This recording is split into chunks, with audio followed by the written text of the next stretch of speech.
Chapter 418.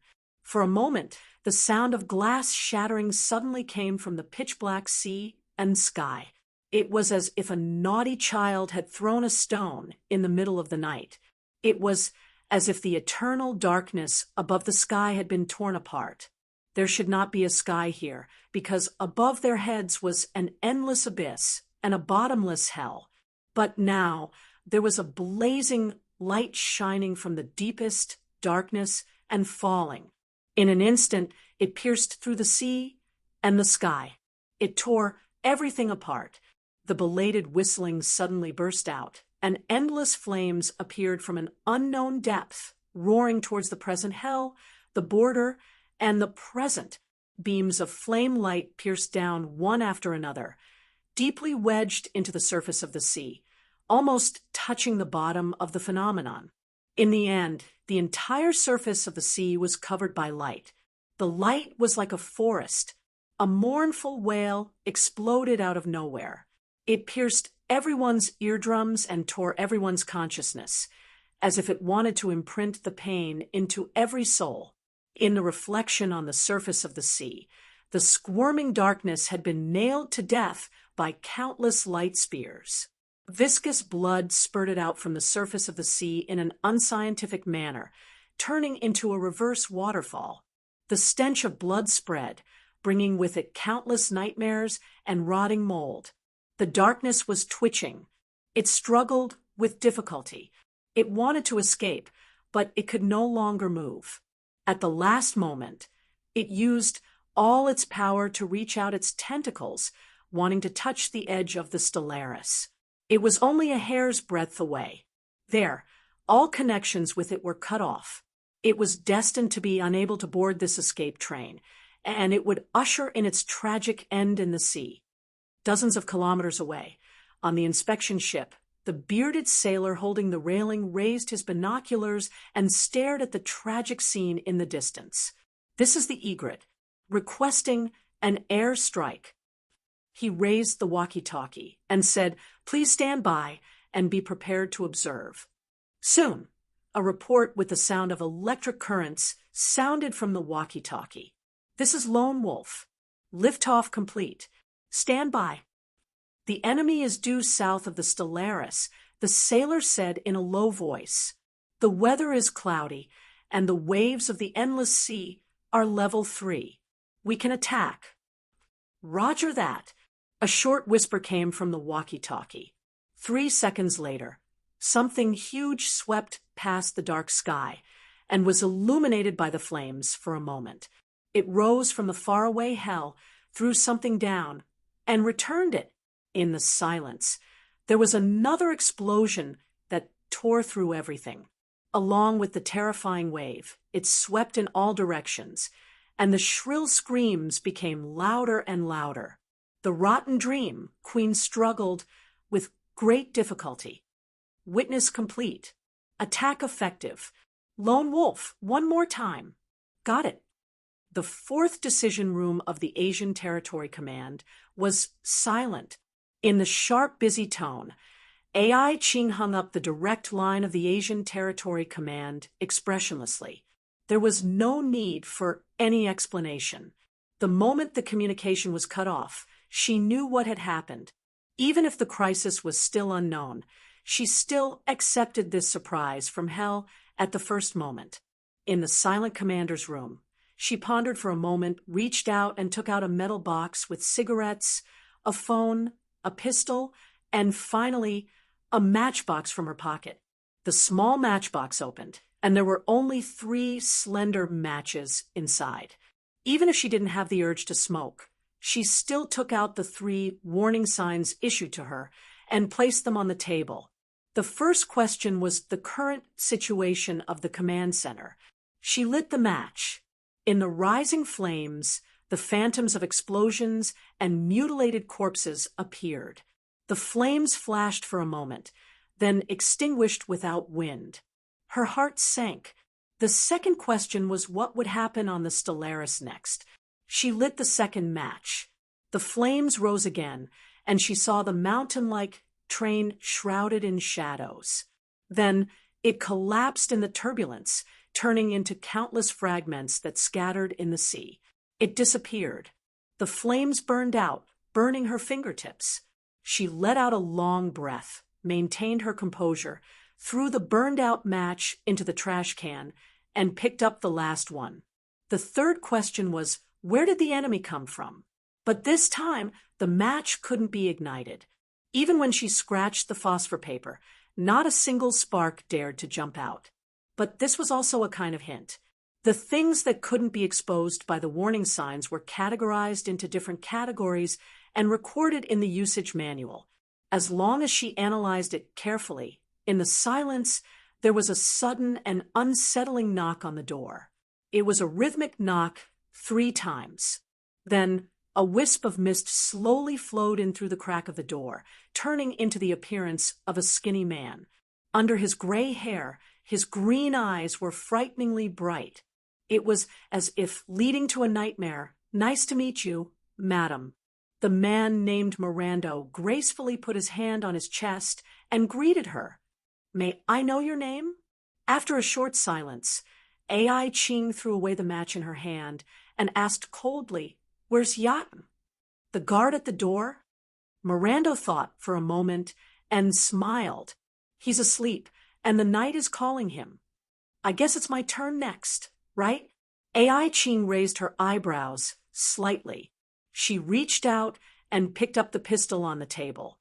She flipped the safety off, pulled the bolt, and raised the muzzle to aim at the enemy in front of her. "Do you think I'll give up without putting up a fight?" Mirando was amused by her resistance. "You're an ascendant, but you don't have the stigmata. Even if you have a gun in your hand, what can you do? Let me guess." As the disguises and seals were removed one after another, this power from the Golden Dawn operated in the ocean without any concealment, rapidly sprouting and multiplying. It was as if he had to harvest the fruit after planting the seed. The drop of blood that recorded the information of the endless abyssal bloodline began to rapidly take root, expand, and erode, causing the entire shattered ocean to boil. Amidst the earth-shattering roar, countless dazzling rays of light emerged from the abyss. It was a sharp crystal that broke out of the sea. Countless crystal pillars with sharp edges and corners tore through the cover of the ocean, soaring into the sky and spiraling upwards. In the end, they formed majestic giant pearls that were dozens of kilometers long. Formed with a perfect double spiral, the spiraling crystal pillars glowed with blazing light. Thousands of pillars crisscrossed, forming a defense, a fortress, or rather, a cage that isolated the inside from the outside. At this moment, whether it was the astral or the Queen of Rotten Dreams, they were all engulfed in the spiral cage formed by the abyssal blood. 3 minutes. 3 minutes had passed since the first explosion. Calculating the time, it should be time, right? Mathers looked up slightly and stared at the dark sea outside the crystal prison, waiting quietly. At the same time, outside the 4th decision room of the Asia territory, the flames were blazing, but there was no dancing. The huge building was falling apart, but there was no collapse or rumble. This was because the moment the explosion occurred, everything had been forcibly frozen in place in terms of physics. It was as if a supreme law had descended, and all molecules were forcibly sealed, unable to move. Time froze at the moment of the explosion.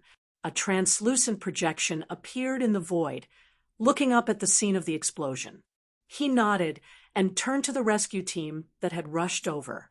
"Follow the established procedures and carry out the gradual unlocking and rescue. Hurry up and save the casualties and personnel. I'll leave this place to you." The scholars in charge of the border framework nodded and saluted. Thus, the projection silently dissipated. When it appeared again, it was above the Dead Sea. Across the crystal prison, it stared at Mather's face. "How should I address you?" In the projection, a man with a walking stick stared at Mather's face. "Which master of the Golden Dawn came here? Edward Witt? Woodman? Or should I say, Creator Mathers?" Samuel McGregor Mathers. The elegant middle-aged gentleman raised his hat and introduced himself. Jaeger. The visitor reported his name. The pillar of governance, the hand of peace. Mathers nodded in realization. The great name of the preacher is like thunder in the abyss. As a successor, you have done well. Since we're already at each other's throats, there's no need to talk about friendship, Mr. Mathers. Chapter 4:20. It was hard to predict the ups and downs of life.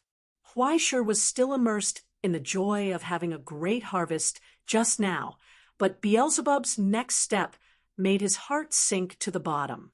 What Huang Jin Li Ming? Why did those lunatics appear when I was having a good night's party? He had boasted that he had been through a lot, but now that a wave really hit him, he could not take it anymore. Unbelievable. Wait, you know about the Golden Dawn? Are you kidding?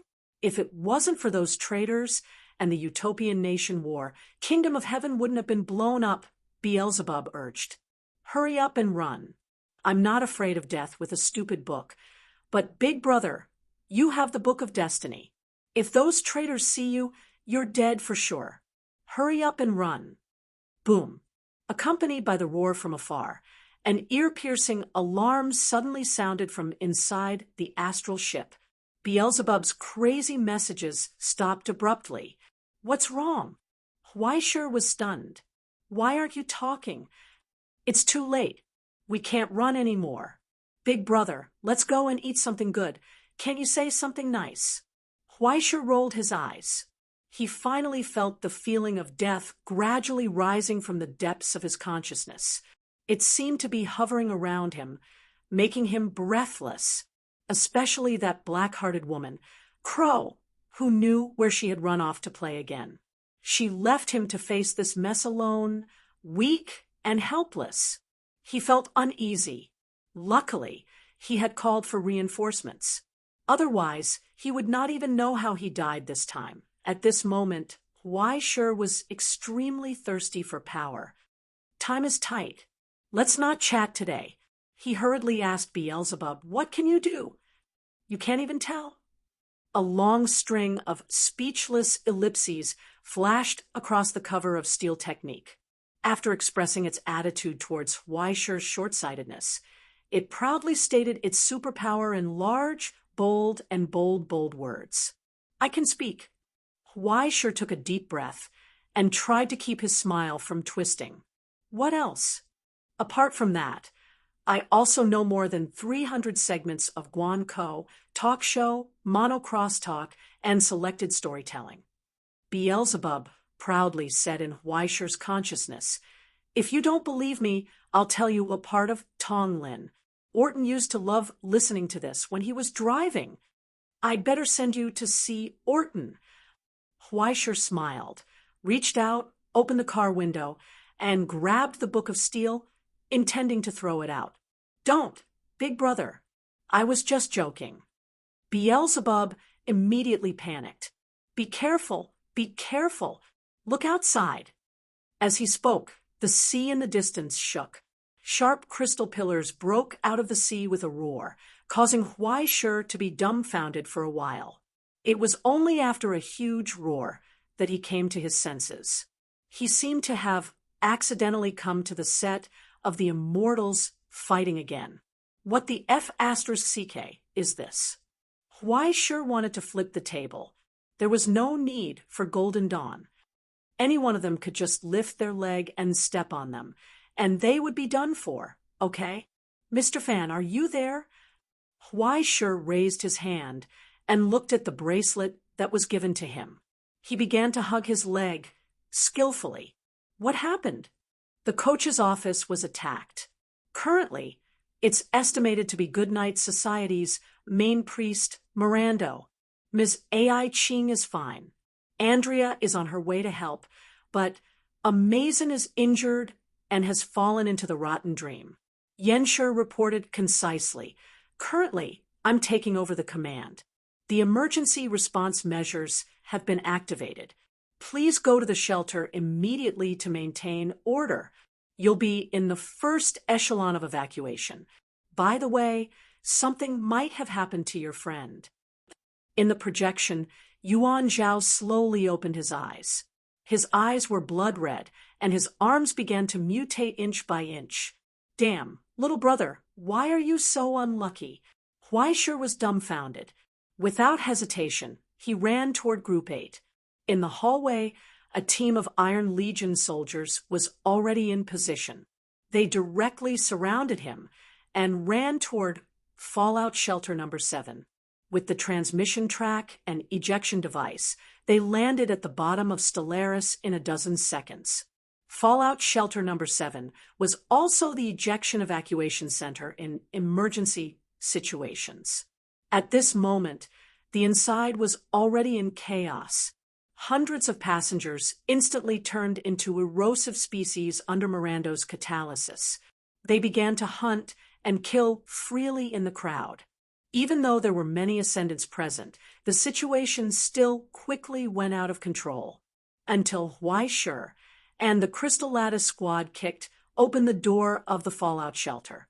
He pulled out his axe and directly chopped an erosive species that pounced on a child in half.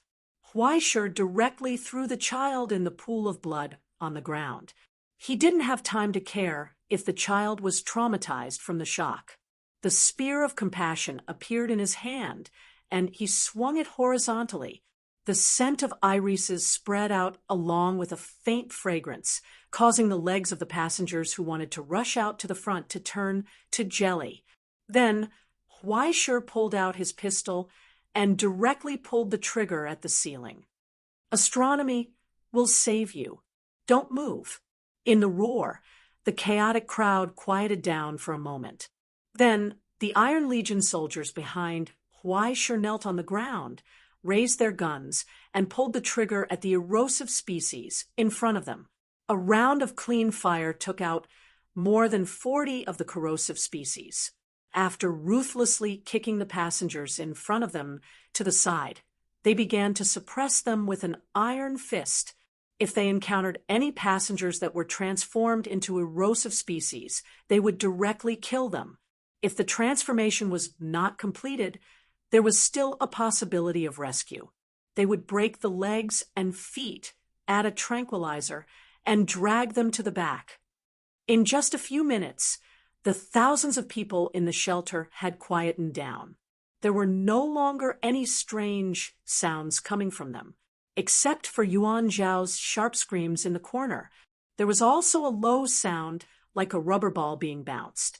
In Yuan's hand, the Mountain Lord broadsword swept horizontally. The broadsword spined directly and violently slapped Yuan Zhao's head, pushing him into the wall and creating a deep dent. When Yuan Zhao struggled to get up and wanted to rush out again, Yuan raised his hand and slapped again. No matter how Yuan Zhao moved, how he resisted, or what strategy he used, he could not stop Yuan's simple and violent attack. It was a sweep that had been refined to the point of perfection. It was almost flawless. Huaishir almost wanted to clap his hands and cheer for Yuan. Good job. But Huaishir's arrival stunned Yuan. His hand slowed for a moment, and finally, Yuan Zhao, who had fallen into madness, seized the opportunity to stab down with his trident. The spear of compassion stabbed forward. With a sharp bang, Yuan Zhao's movements came to an abrupt halt. Then, Huaishir's gun shook, and the drummer's strength directly passed through the spear of compassion, violently shaking off Yuan Zhao's 10 fingers that were holding the gun. After falling into madness, he even forgot his original skills and experience. He was almost no different from a wild beast. He only had the speed and strength of a second-rank ascendant. Huaishir withdrew the spear of compassion, stepped forward, and casually turned around, sweeping with the hammer of pain. Boom! Yuan Zhao was once again hammered into the wall, and this time he couldn't be dug out. When Huaishir came back to his senses, he sighed inwardly at how lucky he was. It wasn't that the victory was too thrilling, but that the attack was too smooth, and Yuan Zhao's head was almost cut off. This little brother was too pitiful. Not only was he cursed, he was also almost beheaded. Life was not easy. After dealing with Yuan Zhao, Huai Shi threw out the rope of sorrow and then turned to look at Yuan Yuan. Are you guys okay? Yuan Yuan still nodded her head in a dignified and reserved manner, but her eyes were somewhat drifting. Behind her, the Lin family's little 19 expressed his gratitude rather intimately. However, Wang Su and the child beside him couldn't help but shrink back a little. Only Feng Chu was still at a loss and shocked. He was still immersed in the shocking matter of his goddess suddenly turning into a female Tyrannosaurus Rex, pulling out a sword and beating up his cousin for 15 minutes, and still hadn't reacted. As long as you're okay, I'll take care of the rest. Huai Shi casually reached out his hand and ruffled Yuan Yuan's hair.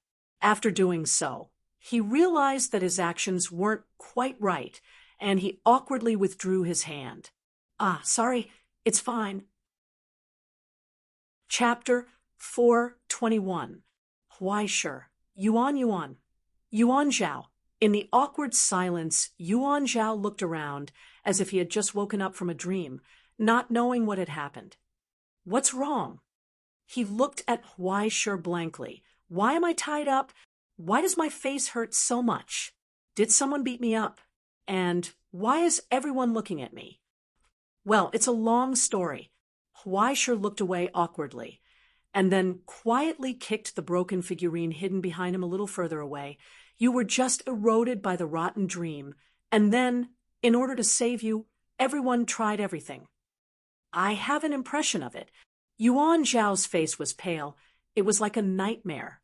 I dreamed that a dark woman climbed up from the sea, like a ghost, and climbed into the Stellaris. At that moment, Huai Shi felt a chill in his heart. He heard Yuan Zhao's whisper, full of fear. She seemed to be, right next to me. The sharp sound of shattering rang out, one after another, accompanied by a sudden burst of shrill cries. Countless light bulbs shattered in an instant, and darkness descended in an instant. But at that moment, the crooked wall behind Yuan Zhao suddenly outlined a ferocious shadow. Just by looking at it, Huai Shi's eyes stung. The appearance of just an afterimage caused countless passengers to scream in extreme fear and madness. The distorted outline on the wall wriggled and disappeared in a flash, outlining a distorted figure riddled with holes almost breaking out of the wall. The wriggling limbs were only a hair's breadth away from the pale Yuan Zhao, just a little bit more, and it would be able to enter Yuan Zhao's body. But now, following Yuan Zhao's awakening, the pendant hanging in front of his chest, the half-tiger Tally, suddenly let out a dignified roar. A solemn and cold shadow suddenly leaped out from it, bringing with it the smell of blood and smoke. It was just like a divine dragon moving in the sky, biting cold and majestic. The one-armed, white-haired old man rode an old horse without armor, and his right arm, exposed outside the sleeve, glowed like black iron, holding a halberd in his hand.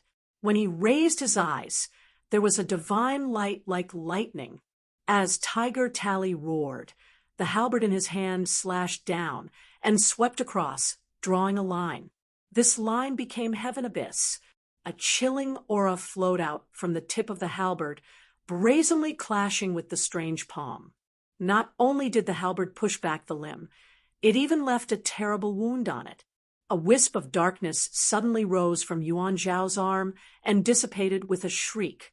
With a single strike, the connection between Yuan Zhao and Decaying Dream was forcefully severed. The distorted shadows on the wall quickly dissipated and moved to other places. Before his afterimage disappeared, the old man on the war horse looked back and instructed Yuan, "Zhao, you still lack experience. What are you panicking for? According to your cousin, your sixth uncle is already on his way to look for you. Xiao Yuan, take this." He swung his arm and threw the heavy halberd from thousands of miles away into Yuan Yuan's hand. The pattern of Yazi instantly spread from the halberd and covered her hands, adding the divine power of the stigmata relic to her body. At the last moment, he looked back at Huaishir and grinned. "Kid, you're not bad. Come play at home later. Bring your horse." The old horse carried him and quickly dissipated. Huaishir finally caught his breath. He lowered his voice and asked Yuan Zhao, "Who was that just now?" "My second grandpa." Yuan Zhao wiped the cold sweat on his face. Why does my face hurt so much?" "Maybe it's because you had a nightmare?" Huaishir looked at the faint red mark on his face, thought for a moment, and said seriously, "At that time, you seem to have gone crazy. You threw your figurine on the ground and crushed it. You even slapped yourself and cried, saying, 'My cousins don't have this thing, only I have it.' Now that a godlike Huaishir has come, even brother Huaishir doesn't have it. It's probably not a good thing. Huaishir, are you lying to me?" Yuan Zhao's eyes were suspicious. "I'm lying to you, but you don't believe me?" Huaishir stared at him in shock. "Otherwise, it's also possible that after you went crazy, you were beaten up by your cousin. After I broke your figurine, you were still crying for your wife and shouting for your cousin to save me in front of your cousin." He asked, "Which one do you want to believe?" Yuan Zhao, who suffered another tragic social death after the incident with manure forking, fell into a daze. He gave up thinking. Seeing his little brother sunk, Huaishir nodded with satisfaction. He pulled down the rope of sorrow, put it away, and nodded to Yuan to say goodbye. Are you leaving so soon?" Yuan was at a loss, not knowing where he was going. "After all, I still have work to do. I have to work overtime if I can't finish it, right?" Huaishir looked around, leaned closer, and lowered his voice. "You didn't shoot the part just now, right? The part where your wife is awesome." Yuan subconsciously glanced at his pocket, then suddenly shook his head. He didn't know if he really didn't shoot it. Huaishir always felt that once it was leaked, his career as an idol would definitely usher in death. However, he didn't care much about this, so it wouldn't be a pity even if he died. However, it was too embarrassing to post it on the internet, so he had to ask. After getting Yuan's guarantee, he breathed a sigh of relief, waved goodbye, and turned to leave. Anyway, there would be a team of cast iron soldiers here to maintain order. They had a weapon that made Huaishir's heart skip a beat, so they would be able to protect themselves if anything happened. Now, he was more and more worried about Ai Qing. At this time, shouldn't that woman be arrogantly giving orders? Where did she go now? Don't tell me something really happened to him. She didn't even send him a text message or call him back. Was she so eager to be his slave in her next life that she didn't even want to look at him in this life? Suppressing the faint anxiety and unhappiness, he ran down the corridor. He heard a roar coming from above again. The whole Stellaris suddenly shook violently. Before Huaishir could react, the dome above suddenly shattered, and a seriously injured sublimata smashed down, landing in front of Huaishir's feet. Huaishir almost stepped on his horse's face. "Damn, why are you here?" He lowered his head and stared at Tony in front of him in astonishment.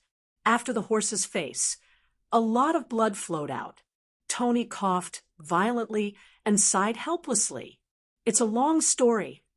2 minutes ago, on the upper level of the Stellaris, violent tremors continued to spread. The evil dragon roared, and scarlet flames swept across, instantly melting the tottering carriages into sticky juice. What was more threatening was the dancing law of thermodynamics in Andrea's hands. Once the knowledge of a scholar was transformed by the tool of the stigmata, the destructive power it displayed would be beyond imagination. Even sublimatas couldn't reach it, but at this moment, as countless bat shadows rose with a bang, the flames were extinguished in an instant. Mirando's strength once again skyrocketed. The decaying dream's illusory vortex suddenly appeared, and a shadow slowly crept out, wrapping around Mirando's body like a sticky limb. It continuously poured the miraculous power of the decaying dream into him, Immediately afterwards, a second shadow, a third shadow. Mirando's strength once again skyrocketed. However, his expression was filled with anger. There was no joy in it at all. This could only prove one thing, that the substitute he had prepared in advance had broken free. Now, the Queen of Decaying Dreams' power had chosen him. Perhaps there wouldn't be any problems in the short term, but in reality, this wasn't a gift from the decaying dream. In fact, this was the last bit of generosity before the dove took over the magpie's nest. Very quickly, as the nightmare in his body grew, his soul would quickly dissolve into the most basic origin substance in the depths of the decaying dream. After fusing with the Queen of Decaying Dreams' power, it would be reforged. At that time, he would still have Mirando's body and soul, but he would probably no longer be the current him. Instead, he would be the temporary host of the Queen of Decaying Dreams, the embodiment of the ruler in the human world. It was impossible to use human logic and common sense to understand the ruler in the depths of the abyss. At the same time, the ruler of the primal chaos wouldn't be able to understand humans, who were as insignificant as dust. They themselves were a kind of symbol, a kind of phenomenon, a kind of essence condensed from the abyss. And when this essence began to descend and descend, attempting to enter the narrow world that belonged to humans, it would inevitably lower its own dimension and undergo a transformation.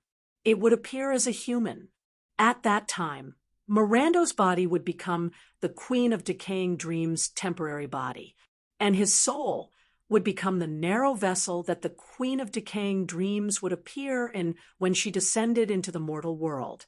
Mirando's will would become the tool that the Queen of Decaying Dreams used to express her will. It was a Chinese language room in the field of philosophy, a black box translation machine. It was responsible for conveying the words and wishes of the ruler to the mortal world. It was a consumable. But wasn't this the role of the priestess of the Fine Night Guild? Offering everything to the gods was a matter of course. To any priestess, this was a supreme honor. However, Mirando had other thoughts about this. For this reason, he didn't hesitate to cooperate with the Golden Dawn, plotting a betrayal and abandoning his dying god. But now, this curse known as the Gift had once again entangled his body, causing his limbs to rapidly mutate. Just as he began to panic, an elegant silhouette leisurely emerged from the countless collapsed carriages. The cane fell. Mathers raised his top hat and lowered his head to look at Mirando's miserable appearance. "Do you need my help?" He raised his palm. "I only need a negligible price." Mirando's expression twisted for a moment. He stared at the hand that Mathers had extended, the hand of redemption. He gritted his teeth and grasped it. In that instant, the corners of Mathers's mouth curled up, slightly revealing a smile. "Deal." A tragic hiss rang out and burst forth. At this moment, Mirando let out a loud roar. A terrifying shockwave rose from his body and spread out. Countless sharp tentacles grew out of his mutated blood and crazily clawed at everything around him, tearing everything that dared to come close to him into pieces. He disintegrated in an instant and reassembled in an instant. He was reborn. On his forehead, a rune of a closed eye slowly appeared, and a huge nightmare spewed out from his cracked back, turning into a viscous and dark fountain. The dark torrent spasmed crazily on the ground. A dream of decay. After losing the last support, the essence of the ruler could no longer appear in a form that ordinary people could understand. Instead, it began to expand rapidly, forming a furious dark fog. It spread and raged on the Stellaris. He had descended here. However, there were no more believers who worshipped him, and there were no more dreams that could accommodate him. The dream of decay wandered painfully on the Stellaris. It walked towards madness. Chapter 4:22. At this moment, a ferocious shadow silhouette constantly appeared in the air, constantly changing shape. It randomly stirred the tentacles around its body, and thousands of eyes appeared and disappeared in the air without any warning. It was impossible to see its true appearance with the naked eye. However, anyone with consciousness would be able to sense that something terrifying, like death, like a nightmare, had arrived. The shadow danced and swept. In an instant, Andrea flew out, smashing through layers of the cabin and landing in the burning ruins. Mold and distortion quickly emerged from her arms, spreading upward and climbing up her face. It wasn't even a blow. The dying ruler, the queen of rotten dreams, who had lost her dream and her body, didn't even notice the attacker. She twitched as if she had been bitten by a mosquito. She reacted instinctively. Andrea, on the other hand, was completely defeated. She was heavily injured and had difficulty breathing. She didn't even have time to get up from the ruins. She struggled to take out a syringe gun from her pocket, but she didn't even have the strength to hold it firmly. The syringe gun loosened and fell to the ground. In a trance, she heard someone rush over, pick up the syringe gun, press it against her neck, and pull the trigger. 40 milligrams of gray liquid medicine was injected into her blood vessels along with the intense pain. It spread along with the soul-tearing pain. Her body spasmed violently, curled up, and twitched. Soon, the mold peeled off, the distortion solidified, and no longer spread. Hello? Hello? Andrea? The person pressed her pulse and waved in front of her eyes. Can you see me? Are you okay? She raised her head with difficulty and opened her eyes. She finally saw the face in front of her. Ai Ching. Go. She struggled to push away Ai Ching's hand and urged in a hoarse voice, Don't worry about me. Rotten dreams. Rotten dreams have come. Where do you plan to escape to? A mocking voice sounded from outside the broken cabin. The reborn Mirando rose from the shadows and looked down at her. He said, Ladies, you have nowhere to run. Ai Ching raised her hand expressionlessly and snapped her fingers. In an instant, the broken deck quickly closed up and turned into a pair of metal hands that grabbed at Mirando. Following the whistling sound, the 6 cannon modules were all in place, switching to the origin bombs that were specifically designed to deal with the sublimators. They began to wildly bombard the sublimators. When Mirando made his move, the iron casting army surrounded him from both sides. They raised their shields and stood between Ai Ching and Mirando, instantly forming a solid defense. Tony, who had finally arrived, carried Andrea and began to cover Ai Ching's retreat. Evacuate? Ai Ching stood still and looked back at him. Where can we go now? Don't you understand? The Stellaris is our base, our battlefield. We have no place to retreat. What about your safety? Tony glared at her. If you stay here, you'll die. Compared to 110,000 people, is a woman's safety really that important? Ai Ching looked at him indifferently. Don't make me repeat myself. Go do what you need to do. Tony, I'll stay here and do what I need to do. The Dark Origin Army's lurker, and Yenshur will cooperate with you. I'll leave Mirando to you. Understood. Tony didn't say anything else. After handing Andrea over to the medics, he decisively pulled out his twin blades. He glanced at her one last time before turning around and sprinting towards Mirando. As he sprinted, illusory figures constantly appeared behind him. It was as if there were ghosts hidden in the air following him. Countless figures spread out. The illusory ghosts passed through the walls, explosions, and Yenshur's attacks. They appeared in front of Mirando as if they were invisible and launched an attack. Even if it was like a mantis trying to stop a chariot, he was still firmly pinned in place. Tony's body began to rapidly expand. In the end, as the wind and frost began to swirl around him, he completely transformed into a 3-meter-tall giant. Even the rubber mask on his head began to swell. He had not used his full strength in a long time, and he was intoxicated by this sudden increase in strength. He roared with all his might. So strong. Boom. Dracula's hand of darkness swept across, and Tony was sent flying backward.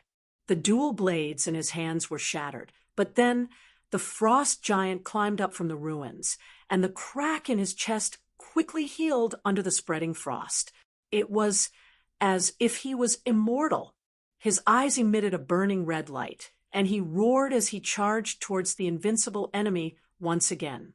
As Tony left, Ai Ching and the Iron Cast Army's position began to sink rapidly. It was like a huge elevator platform. With a roar, dozens of elevators instantly descended from the sky. They were filled with soldiers of the Iron Cast Army. They smashed through the walls, crushed the deck, and reassembled in the middle of the Stellaris. And in the center of the rapidly expanding huge square, the formless rotten dream finally outlined its own form in the material. No, if that was called a form, it would be too strange.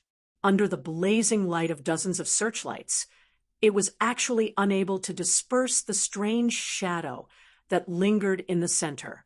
The laws of physics were invalid in this space. Countless broken bricks and iron pieces floated in the air, and twisted rails and steel frames pierced out of the ground without warning. They constantly bent into various strange arcs and intertwined together. And when countless moving fragments and steel frames moved under the dazzling light, they would project a distorted and bloated shadow on the wall. It seemed to be a woman, wearing a gorgeous long dress. She walked in the despicable mortal world. It was already riddled with holes. The fragments continued to rise and fall, twisting and changing. In accordance with the interference from a higher power, the image of the ruler descended into the mortal world. In the projection on the wall, under the protection and encirclement of countless sticky tentacles, the deformed woman's silhouette grew thousands of twisted eyes. Her eyes glanced around randomly, ferocious and cold. She still cared about the little bugs that surrounded her. She didn't care. She took a step forward. At the same time, Ai Ching took a deep breath and suppressed the fear in her heart. Everyone, prepare for overload mode. Then, the sound of steel rubbing against each other rang out one after another. That was the sound of countless cumbersome modules ejecting from the exoskeleton. First, it was the outermost external ammunition supply, the secondary weapons, the main weapons, and then the thickest armor. Then, all the unnecessary steel frames fell off from the members of the Iron Casting Legion. But after removing the sealed armor, what appeared in front of the ruler was not flesh and blood, but countless surging molten iron, the outline of a human formed by the hot steel solution. That was a displacement from alchemy. As early as the first day of service, the matrix had been implanted into the bones of every member of the Legion. At this moment, under the command of the commander, the violent power at the bottom was awakened. They had truly become killing machines. The success of the Iron Casting Legion did not rely on armor and weapons, but on themselves. Now, the Iron Casting Legion followed the edict and ushered in the once-in-a-lifetime alchemy transformation. They burned their own weak flesh and blood and ran their will between the runes of alchemy and the laws of the Creator. Only the most resolute will and the deepest desire would be able to survive the excruciating pain of destruction. Only in this way could steel be cast. Sharp sounds burst out, one after another. The hot molten iron cooled rapidly, turning into a pitch-black and rough form. The 2,100 members of the Iron Casting Legion stretched out their hands in unison. Boiling iron blood flowed out of their hands, forming heavy blades. In alchemy, the ashes-returning nail was extracted from the bottom layer of the framework. It let out a high-pitched cry, welcoming the arrival of a strong enemy. There was no need for any more words. following the commander's command. The iron-casting legion trampled on the ground and launched an attack on the invincible ruler. Then, when everyone was fighting with their lives on the line, you lost face like crazy? Huaishur was in disbelief after hearing the whole story. You're such a noob. At the very least, I was of some use, all right? Do you know what an intermission is? Tony was so angry that blood spurted out of his mouth. Besides, you're just a leecher. What right do you have to criticize others? Because I have a sincere heart. Huaishur was talking to Tony crazily, but his hands were busy. After giving Tony emergency treatment, he directly raised his hand and poured the life force of the mountain ghost directly into Tony's body. Tony's life was finally hanging by a thread. A cluster of weeds could be seen rapidly growing out of the horse's mouth. Then, as Tony's mouth chewed under the hood, it was pulled back and swallowed into his stomach. The taste is not bad. You already have weeds. Can you grow some corn next time? You finally got me. Huaishur was dumbfounded and thought for a long time. I'll try next time. Don't try next time. Huaishur, run quickly. Tony forced his body, that was about to break, into two halves. Frost froze at the crack, and he was whole again. Go to the shelter or hide somewhere else. Run. Huaishur, run. You'll be fine, at least before we fall. Huaishur was dumbfounded. Hey, are you going to die? Sometimes it's part of the job to die. Huaishur is the slogan of the Astronomy Society, protecting the world just for fun. Tony chuckled and patted his shoulder. In the future, when all the big brothers are still alive, it's not time for a 17-year-old kid to go to the battlefield. Before he could finish acting cool, blood spurted out of his mouth. Swinging his horse face in a streak of blood, he fell on his back. He could not get up again. He was like an arrow at the end of its flight. No, big brother, I haven't been cool for more than 3 minutes. Huaishur panicked too. He hurriedly made a handful of silver blood potion to mend Tony's wounds and at least keep him alive. Before he could say anything, he heard Beelzebub's crazy shout in his consciousness. Warning, attack is coming. Emergency maneuver. Even the premonition of death did not react. Without thinking, Huaishur carried Tony and ran, used steps. Almost at the same time, a dark figure descended from the sky and smashed through the layers of the cabin. The floor where Tony had been standing was directly pierced through by an arm and torn apart. Mirando descended from the sky and raised his head expressionlessly. Now, half of his body was charred black, and there was a big hole in his chest that could not be healed. His eyes were filled with a scarlet light that Huaishur was very familiar with. Thirst for blood. He was already heavily injured, and his stomach was rumbling with hunger. Chapter 4:23. 2. Mirando licked his lips and murmured greedily, 2 is even better. It wasn't until he saw Huaishur and developed killing intent towards her that Huaishur's sense of death rose up madly in her consciousness. What surprised him even more was that Beelzebub reacted so quickly. I'm Osiris's radar control program. What do you think? Beelzebub quickly replied, What are you waiting for? Run, bro. He's going to eat you. Literally, that's right. Huaishur saw Mirando open his mouth and grin.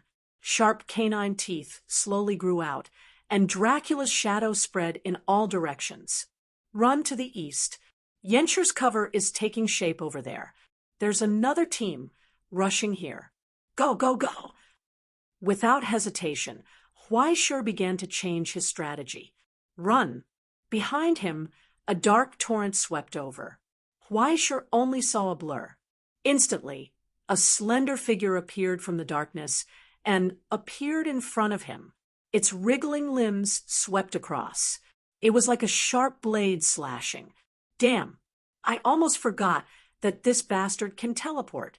Under the reflection of the mirror of nothingness, the premonition of death solidified, piercing Huaishi's eyes until they hurt. Without thinking, he raised the sword of virtue to block in front of him. Immediately after, he was sent flying backwards. Before he landed, his arm was cleanly broken into two. He could not even hold the sword. He should not have said that Tony was a noob. He did not expect that his damage output was not that good either. His heart was filled with regret. But his hands did not stop. He threw out 2 alchemy bombs in front of him, trying to slow down Mirando's steps. Then, without warning, he changed direction and rushed into the room next door. Before he could see the furnishings in the room clearly, a slender figure flashed out of the darkness, wriggling 5 fingers grabbing at his face. Huaishi did not even have time to take a deep breath before he fell on his back.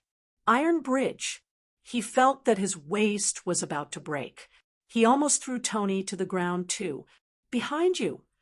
Beelzebub reminded him and directly transferred the image into his mind, showing him the full picture.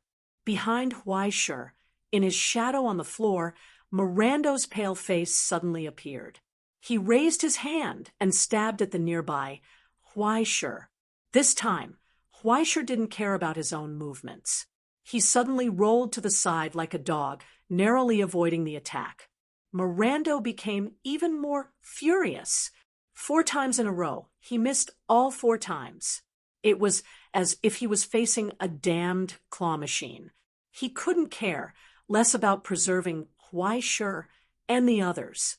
With a furious roar, he transformed into a swarm of bats that covered the sky and covered the earth and flew towards them. "It's over." Huaishi felt a chill at the back of his head. He hesitated to throw Tony out as a shield.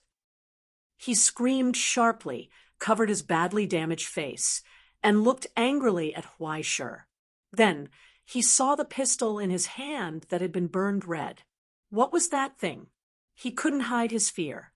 It was just a shot, but it was able to severely damage his divine mark. Even Dracula's immortal attribute was burned into ashes without any resistance. However, no matter what it was, he probably couldn't use it a second time. He gasped violently, tore off the charred flesh and skin on his face, revealing broken bones and wriggling flesh. He stared at Huaishi with his only scarlet eye. "Little bastard, I'm going to tear you into pieces." Bang! Suddenly, a walking stick was raised diagonally. An elegant middle-aged gentleman appeared from the void and blocked in front of him. "I'm very sorry, Mr. Mirando." Marth looked back at his stunned ally and smiled helplessly. "Can you give me some face and let me talk to this?" Mr. Huaishi of the Astronomy Club." Mirando's expression suddenly twitched as if he was about to curse. The violence and anger in his only eye could not be concealed. But under Marth's calm gaze, the uncontrollable anger gradually subsided. Or rather, he didn't dare to burst out. "Just a little while will do." Martha smiled and glanced at a place not far away. "Besides, isn't food everywhere?" Mirando's hands suddenly clenched. In the silence, he slowly took a step back, and then another step back. He roared angrily, and countless bats rose and disappeared into the darkness. He had left. The strong enemy had retreated. But Huaishi didn't have the slightest bit of hope. Or, rather, he was already dead. The moment this old bastard appeared, for words appeared in his mind. Yellow, gold, Li, Ming. Countless ways to die appeared in his mind. If that guy found out that he had the Book of Destiny, he would probably die 1,000,000 times. But unexpectedly, before he could say anything, the pistol in his hand quickly shrank and turned into the steel book, Lord of the Flies. Accompanied by the vibration of the pages, a roaring sound was heard. "Marth, you bastard!" Beelzebub couldn't suppress his anger and yelled, "How dare you appear in front of me?" Chapter 424. The question came so suddenly that Mathers was stunned for a moment. Unbelievable. Orton? Realization dawned on him. No, it's Lord of the Flies. Looks like you've achieved something. And it seems like you found a new contractor. I'm so happy for you. Shut up. Beelzebub interrupted him angrily, as if he was hurt by the reality in front of him. Have you really fallen into the abyss? Isn't it just like what you see? Mather spread his arms and asked curiously, is there anything unbelievable about this? Or did I accidentally leave a wrong impression of you? Silence. In the long silence, Huysher felt the steel book in his hand trembling slightly. That bastard Orton. That idiot. He didn't want to believe everything he saw until the end. Beelzebub whispered. Beelzebub murmured softly. Only before he died. He cried like a dead child. Until the end, he believed that you wouldn't betray him. He believed that you, whom he saw as his elder brothers, wouldn't leave him. Mathers, how dare you? The book of steel trembled violently, as though something was struggling to fly out from the pages. It questioned in grief and indignation, without regard for anything else. How dare you? Mathers didn't answer. He just remained silent. After a long, long time, he looked down helplessly and sighed softly. Orton was still too weak.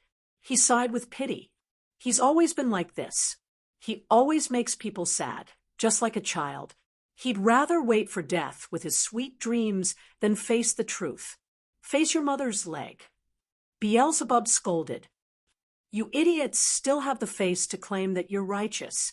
Of course we'll claim it. Or rather, we think that we're the righteous ones. Without any shame, Mathers nodded calmly, ignoring Beelzebub's insults. He waited quietly for Beelzebub to finish scolding him before slowly saying, it's rare for old friends to meet again. Lord of the Flies, whether you believe it or not, I'm happy right now. No, I should be excited. Therefore, even if you're already on my opposite side, I still have to ask. He reached out to the Book of Steel and asked sincerely, do you want to come to our side? You can witness all of this on behalf of Orton. Mathers, let me tell you, you old bastard, I will only witness one thing in my life. Beelzebub said coldly, that's how you idiots drown in a cesspool and your whole family explodes. Otherwise, don't even think about it. Do as you wish. Mathers calmly looked at Huysher, who had completely turned into the background. What about you, Mr. Huysher? Even in the abyss, I've heard a lot about you. I have to say that your performance was extremely dazzling and even admirable. A person like you shouldn't be reduced to a tool for the Astronomy Society. Do you want to come? He said, Golden Dawn needs new blood like you. In silence, Huysher tilted his neck and raised his right hand that had just healed slightly. Everything was falling into an eternal, rotten dream. In Mather's hand, the staff turned into a black umbrella. It opened up, blocking out the obstructions. At the last moment, he turned around and glanced behind him. He didn't look at Huysher. Instead, he looked at Beelzebub's cover. There's one last thing I want to tell you, Lord of the Flies, he said calmly. We tried to save him. We tried more than once, but he refused. Mathers told him. It wasn't us who abandoned Orton. It was Orton who abandoned us. The black umbrella turned slightly and disappeared into the darkness with him. It cruelly left them behind, allowing them to be swallowed by the abyss nightmare. There was nowhere to run. After a long silence, Beelzebub sighed softly in Huysher's consciousness. I'm sorry, big brother. I seem to have ruined your great opportunity to jump ship. Wasn't it to cover for me? Huysher shook his head. Jumping ship is the funny part. Would anyone give up their job as an inspector to become a fugitive? Moreover, if he brought the Book of Destiny to the enemy, Wouldn't he be a traitor among traitors? That wasn't how Russian dolls were played. He leaned against the deck tiredly and found a more comfortable position for himself. He was waiting for death. I thought you'd be curious about other things. I'm curious about too many things. Beelzebub. Weisher shook his head nonchalantly. Your little secret has to wait a bit. You really don't have any experience in using tools. Have you really treated yourself as a tool before? Haven't I always existed as a tool? Beelzebub answered coldly. It would be great if I could always be a tool. Why, sure. I've wanted to return to my original self countless times. I carried out missions without knowing anything, consumed myself peacefully, and welcomed destruction. That way, there wouldn't be too many unrealistic expectations placed on me, and no one would sacrifice themselves for me. I wouldn't feel sad either. Sounds good. Weisher thought for a while. Ignoring the dark mud that reached his chest, he asked seriously, but have you really never felt a trace of happiness, Beelzebub? After being given a will, did it only bring you pain? The Book of Steel was silent for a while, and then laughed hoarsely. It didn't answer his question. Instead, it sighed from the bottom of its heart. Although the time was short, it was really nice to work with you. Weisher shrugged. I want to say the same to you, but I'm really pissed off by you. Then there's nothing I can do. My programs were all set by Orton. That guy's already dead. You can't beat him up. Amidst the countless threads of black nightmares, Beelzebub laughed in the end. Good night. Weisher. I'll leave first. Okay, good night. Weisher nodded. The black mud quickly rose and covered his neck. He couldn't feel Beelzebub's voice. He tried hard to raise his head, trying to float his face above the rising black mud. However, the solidified nightmares kept pouring into his mouth and nose, tugging at his soul. In the end, he took a deep breath. Then, the light from the cigarette at the corner of his mouth went out in the darkness. The nightmare came again. At the last moment, he seemed to have hallucinated. It was as though there was something on his saddlebag that was glowing. He closed his eyes. The abyss rushed toward him. The endless fall began. There was no need to struggle at all. There was also no possibility of escaping. The moment he was entangled by the mud-like nightmares, it was like being swallowed into the stomach of the Queen of Rotten Dreams. There was no chance of survival. Endless darkness and pain poured into Weisher's soul. The fear of death, the pain of growth, the hesitation of aging, and the numbness of illness. It was like a black torrent was swallowing him. However, there was no torture or uneasiness as he expected. Instead, it seemed quite good. He had fallen into a cesspool, but he didn't feel suffocated. Instead, he found himself a cesspool overlord.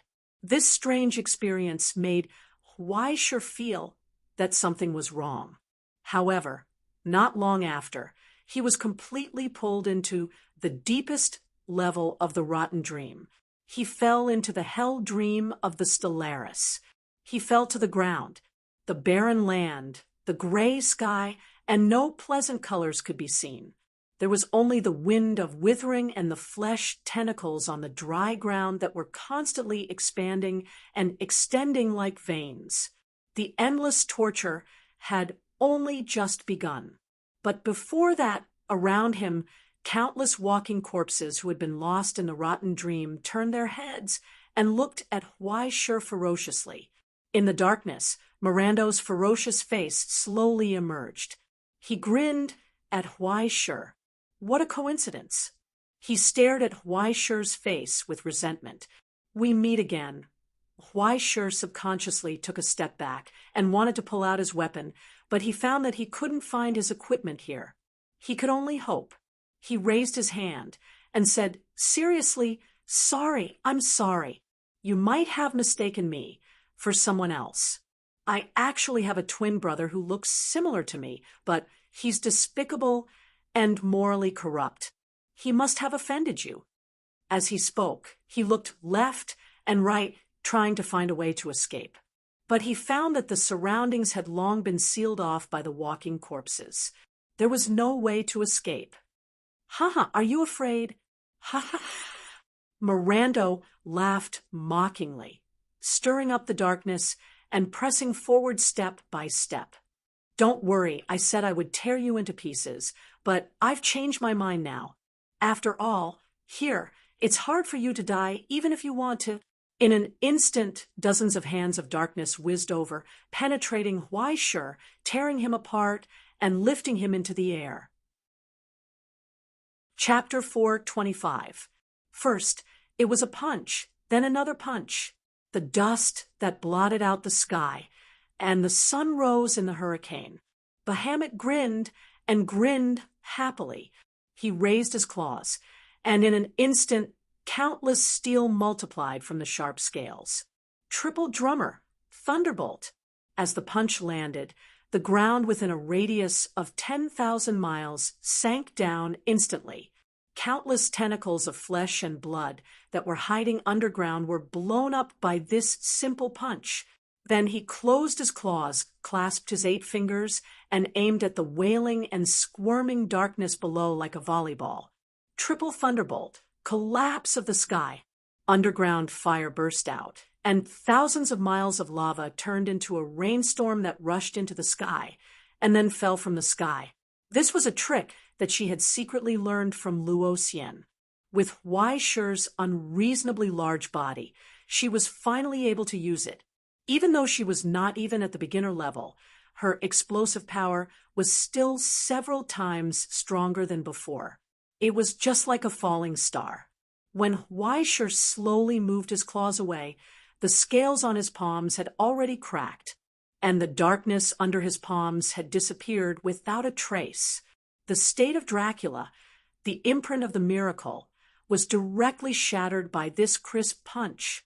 Not only did it fall back out, there was only a pool of squirming blood left in the lava and iron mud pit. It closed up with difficulty, turning into a broken body like a rag doll. Just like what Miranda said, no one would die here. Huaishe's smile became more and more cheerful. He raised the tip of his claw and pinched Miranda's head, as if he was pinching a speck of dust. Then the broken body swayed in the wind. Blood dripped to the ground. Huaishe asked curiously, "How do you feel, little brother?" Miranda looked at him blankly, and his distorted face was numb. It was as if his soul had been swallowed by a nightmare. This was indeed a nightmare, but it was not a nightmare that swallowed his soul, but Huaishe in front of him. His smile. Remember not to pee out. Huaishe exhaled a wisp of metal steam from his mouth and nose. "We have just begun." Miranda opened his mouth and wanted to make a sound. It was unknown whether it was a wail or a plea for mercy, but that didn't matter anymore. Huaishe took a deep breath. As a result, those insignificant moans were completely drowned out by the roar of the exhalation. Tyrannical flames soared into the sky. Purgatory's pain had only just begun. In fact, it didn't last long before it stopped. One of the less important reasons was that his mouth was a little dry after vomiting for 5 minutes, and he didn't have enough saliva. Another important reason was that there were guests. It wasn't accurate to say that he was a guest. It should be said that they were the natives of the Rotten Dream, accompanied by an earth-shaking boom. An enormous creature with 3 black goat hooves and wriggling tentacles slowly walked over from the end of the desolate plain. Several huge mouths opened at the same time, letting out sharp screeches at Huaishe. On its body, countless deformed monsters spread their wings and soared into the sky. They turned into a black cloud and rushed towards Huaishe like a swarm of locusts. And in the eternally gloomy sky, a huge, ferocious shadow appeared. He didn't know if it was a devil ray or something else. It was like an oval blanket full of eyes and tentacles of flesh and blood. It stretched its body in the dark dream of hell, wriggling as it flew. Wherever it passed, a sticky and stinky rain of blood would be spilled. Its speed seemed slow, but it was actually fast. In an instant, it was within 100 miles. What made Huaishur even more horrified were the countless rotting souls that were slowly crawling out of the cracked earth. These pale, translucent figures were covered in deformed marks, and they constantly let out chaotic screams and wails.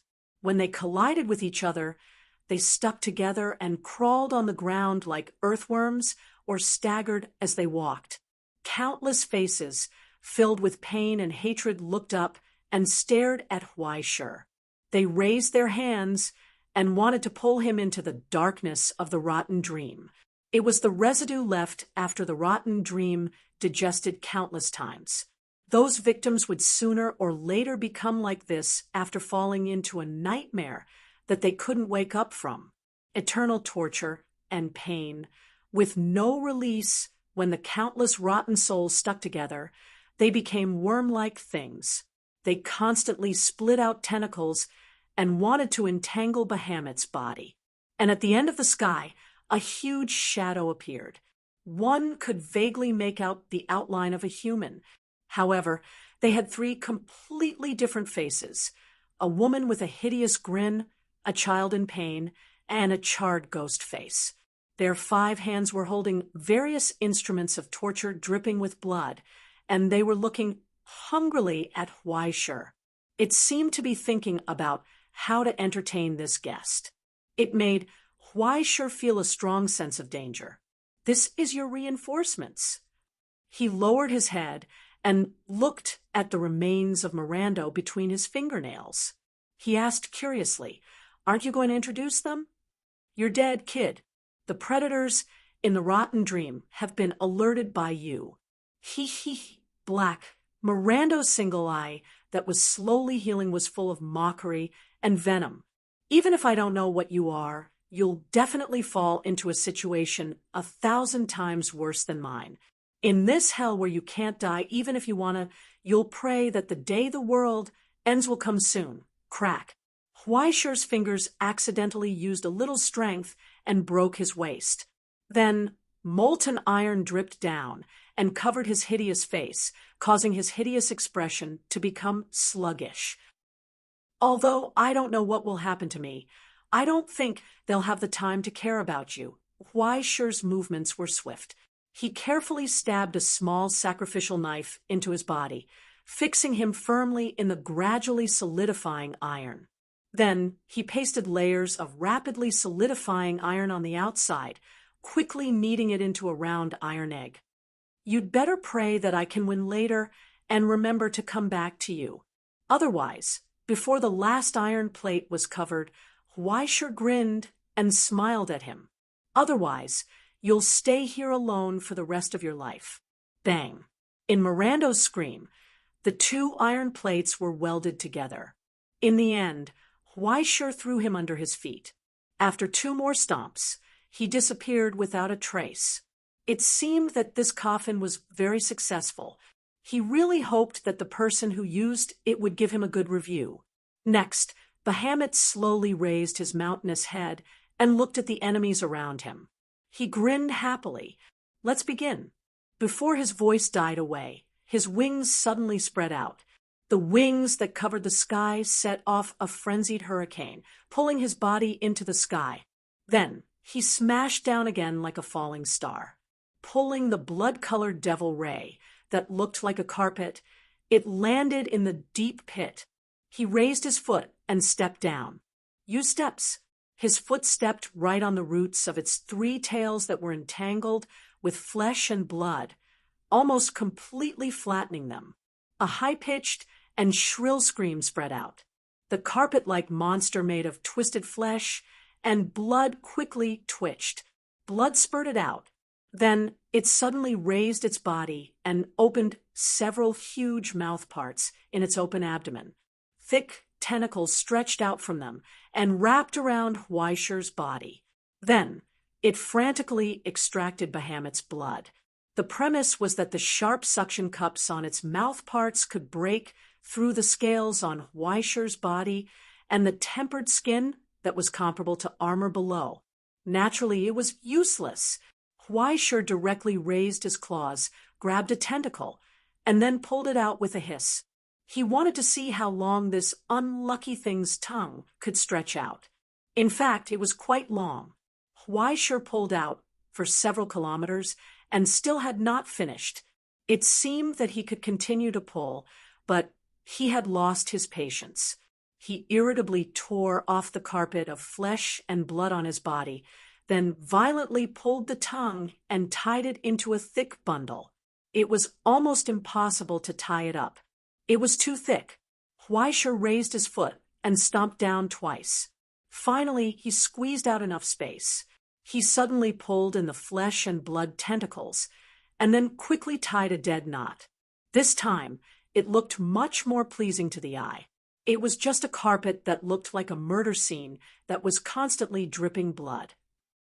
It wasn't until the earth that bore it wailed that the unreasonable growth rate slowly came to a stop. In the dead silence, he lowered his head and looked at the two dull predators in front of him. He grinned. He found that he could grow and be happy again. Chapter 426. The moment the Queen of Rotten Dreams lifted the shackles and completely swallowed the Stellaris, a great uproar was set off on the endless sea. Through the double helix cage, everyone could see the viscous nightmare gushing out of the Stellaris like a waterfall. It was the essence of the nightmare that Rotten Dreams had collected and selected for hundreds of years in the abyss. It was the essence of despair left behind after countless souls were burned up in hesitation, pain, confusion, and destruction. It was a part of his body. Every part was an extension of the current him, the current Rotten Dreams. In the blink of an eye, it swallowed 110,000 passengers. The black nightmare rapidly expanded and evaporated. Gray fog rose and completely covered the outline of the Stellaris. It filled every corner of the double helix. It looked like a crystal ball imprisoned in a strange birdcage. Then it stood still. Not only did it not choose to tear apart the outer shackles, but it also seemed to not care about what was happening outside. It sealed itself and shrank all the remaining power in one place. The dark fog quickly solidified. It was like internal organs, countless blood vessels, and the outline and color of eyes emerged from it. The bone-deep resentment spread from the deranged eyes as he stared indifferently at the combatants outside the cage. For some reason, it was so terrifying, but it always reminded people of the dying prisoners in the ICU. They had no strength to resist, and they were powerless to resist the fall of destruction.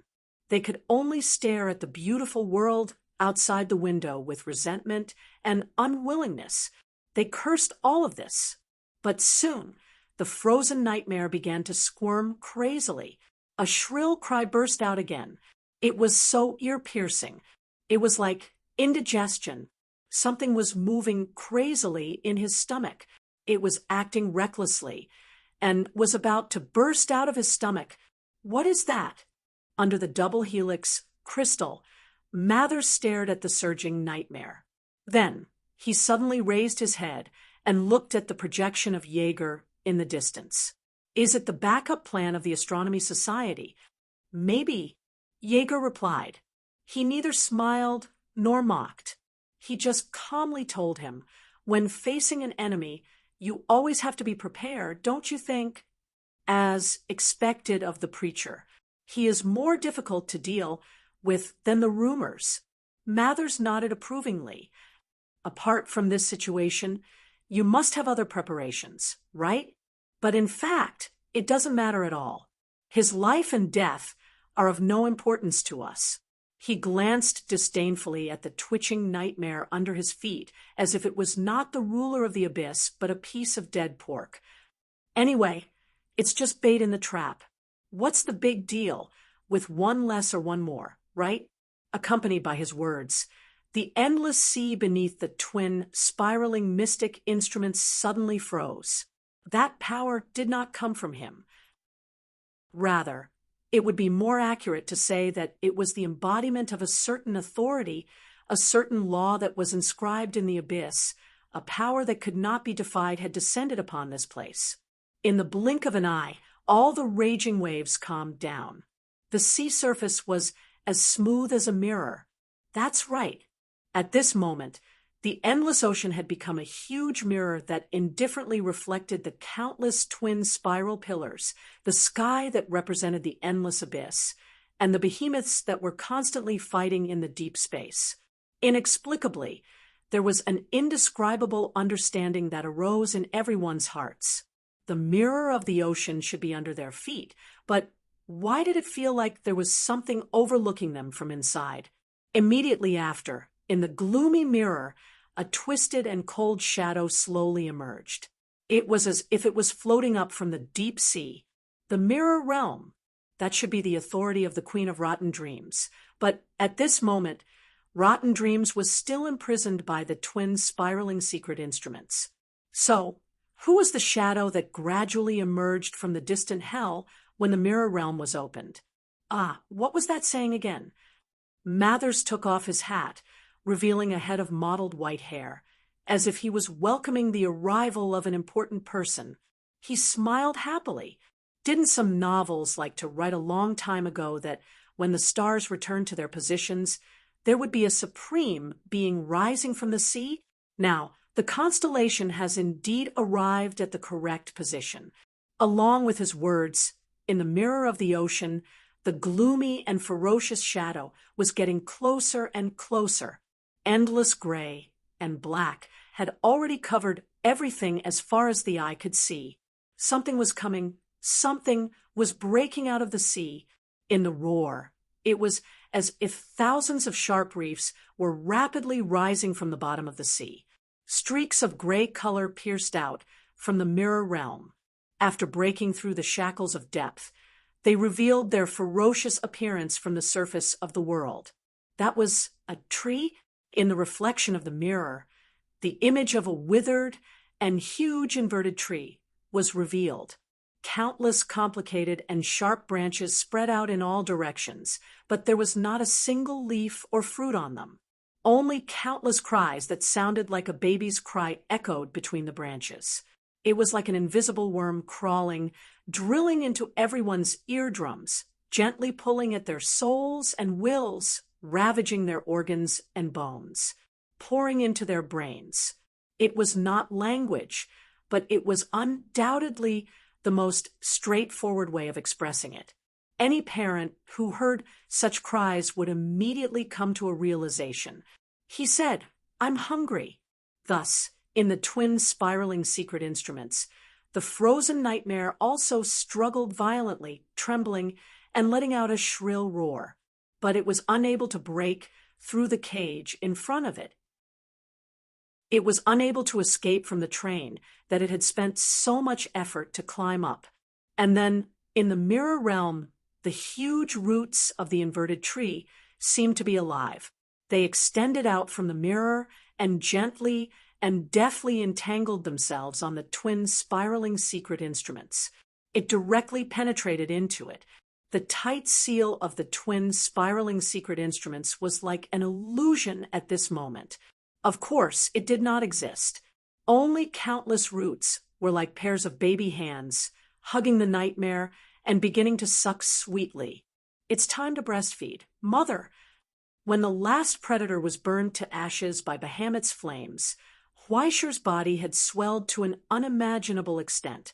It felt like a walking continental plate, but there was nothing in the nightmare that could be used as a comparison. But when he looked around, there were no more enemies. The nightmare was barren and dead silent. A familiar voice sounded in the wind. "You seem to be having fun?" He looked back in shock, but he could not see anything. At his feet, the tiny shadow raised its hand and waved, indicating that it was here. He lowered his head and lay on the ground, trying his best to move his eyes closer to the figure. Then, He became more and more shocked. Huh, you're Beelzebub. That's me. Beelzebub tilted his head and looked at him. I didn't expect you to recognize me. After all, your voice is similar to what I imagined. It sounds very frivolous and unreliable. He sighed with emotion. But your appearance is also, it doesn't match at all. Huaisher originally thought that Beelzebub would look like a fat otaku from a newspaper office after transforming. But right in front of him, the blond young man smiled brightly, reminding him of sunshine. He was wearing a black motorcycle jacket and jeans, with thick leather boots on his feet. He seemed to have just returned from racing somewhere. His blue eyes were always filled with joy. Perhaps it was an illusion or something. Huaisher felt that he was different from before. It was not just his appearance. Don't look like you're in disbelief, okay? Beelzebub shrugged slightly. This is a setting left by Orton. That bastard always likes to pinch himself when he pinches people. He doesn't care if others can accept it. But why are you here? Huaisher asked. I'm the one who should be here, right? Beelzebub shook his head. I've always been an astral stream. Now, that astral has been swallowed by the rotten dream. Isn't it normal for me to appear here? Just you? Huaisher looked around nervously. Where did the others go? Then he realized that Beelzebub was looking at him strangely. It was as if he was the only unlucky person in the entire company who had not been added into the company's QQ account. Beelzebub's face was filled with sympathy, pity, helplessness, and a look that said, "Learn to be strong." This made him feel even more uneasy. Soon, the Book of Steel appeared in Beelzebub's hand. He opened it and scanned it with the radar, producing a projection. In the deepest part of the rotten dream, there was a bubble floating in the endless darkness. Like a soap bubble, it flowed with dazzling colors. It looked fragile, but no matter how the rotten dream eroded it, it could not penetrate it. Instead, it maintained its own independence and formed a new layer of dream in the nightmare. What's this? Huaisher asked. A new type of Matryoshka doll. Something like that, Beelzebub explained. After all, the rotten dream has been rampant for so long. It's not strange for the astronomy department to have a dream protection technology that specifically targets it. Now, everyone's dreams have been integrated together. Under the protection of this law, the wills of those ordinary people have gathered together and are not contaminated by the abyss.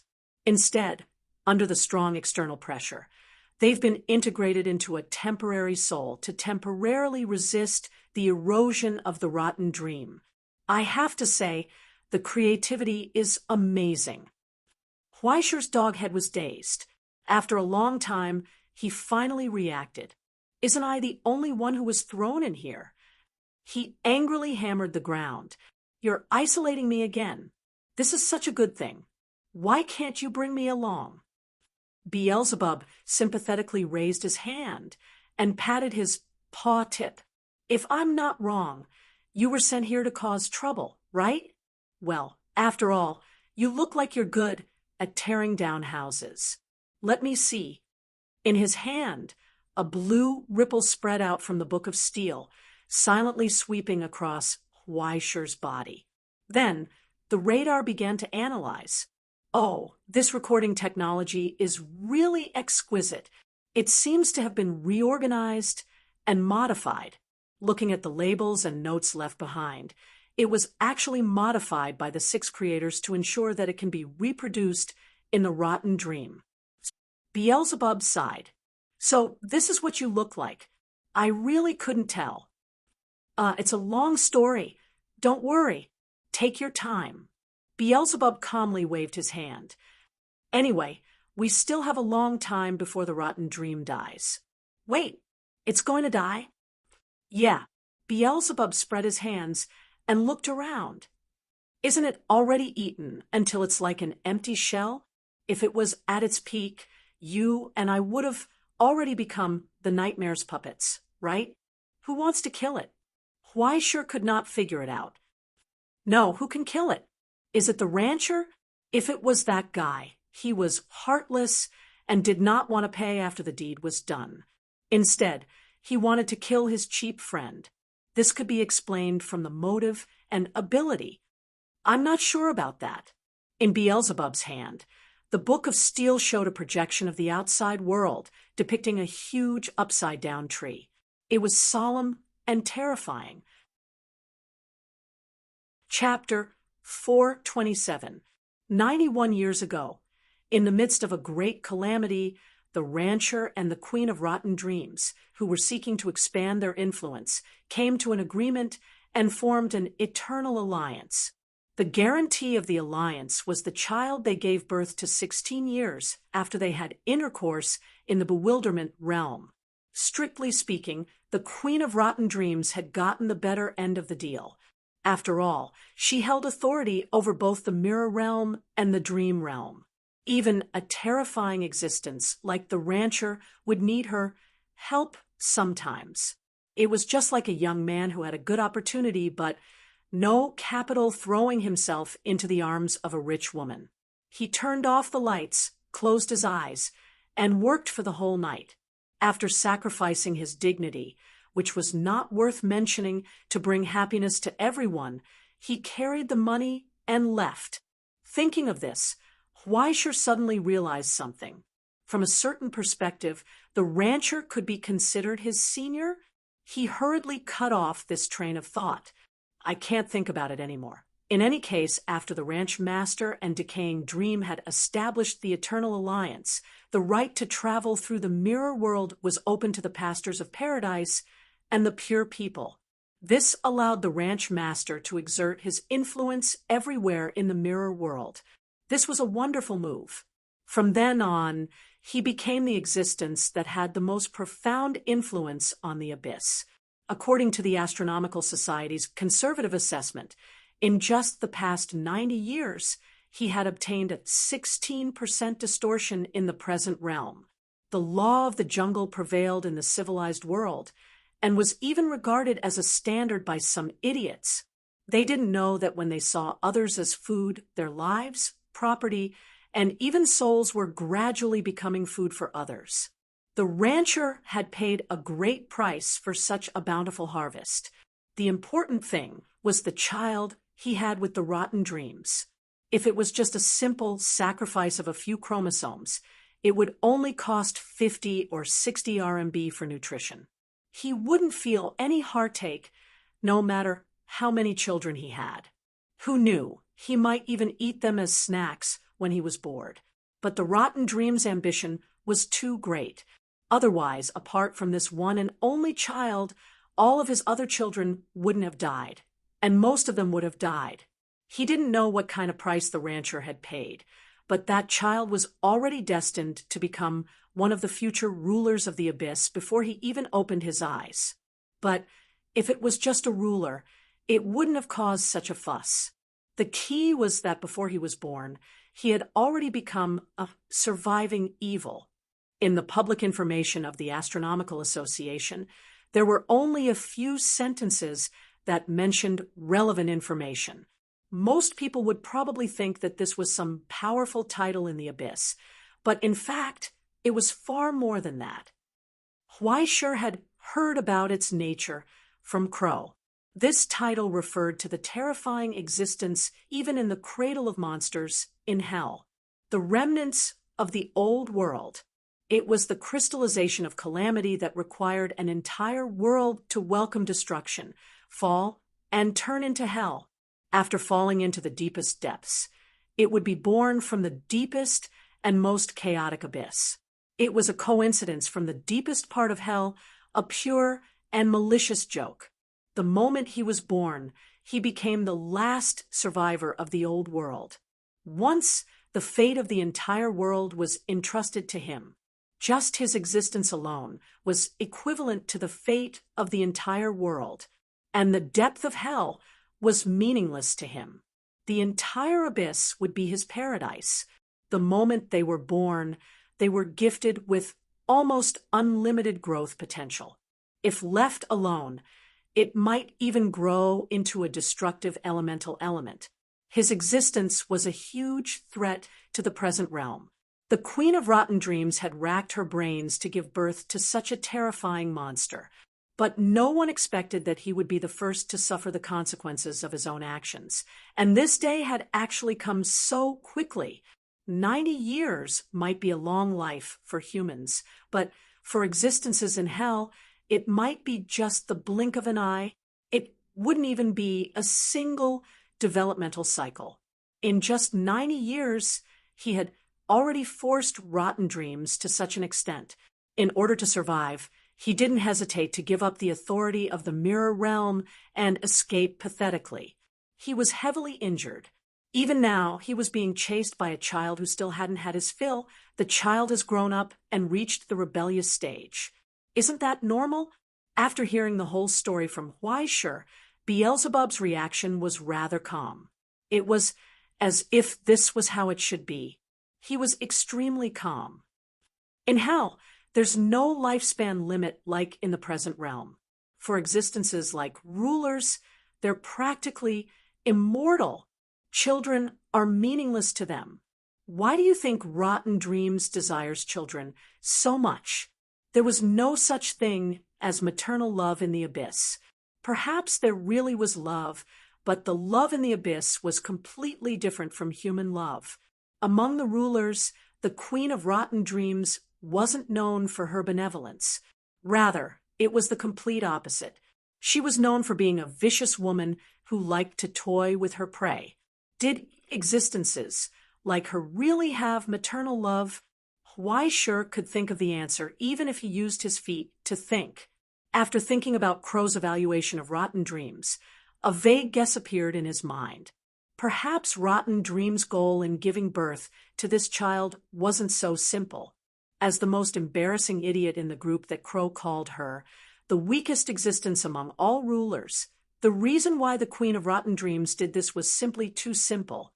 She was limited by her own limits. She wanted to give birth to a child who was better than herself. And then, regardless of whether it was devouring, using a ritual to fuse, or even sacrificing or trading, there would be no hesitation or soft-heartedness.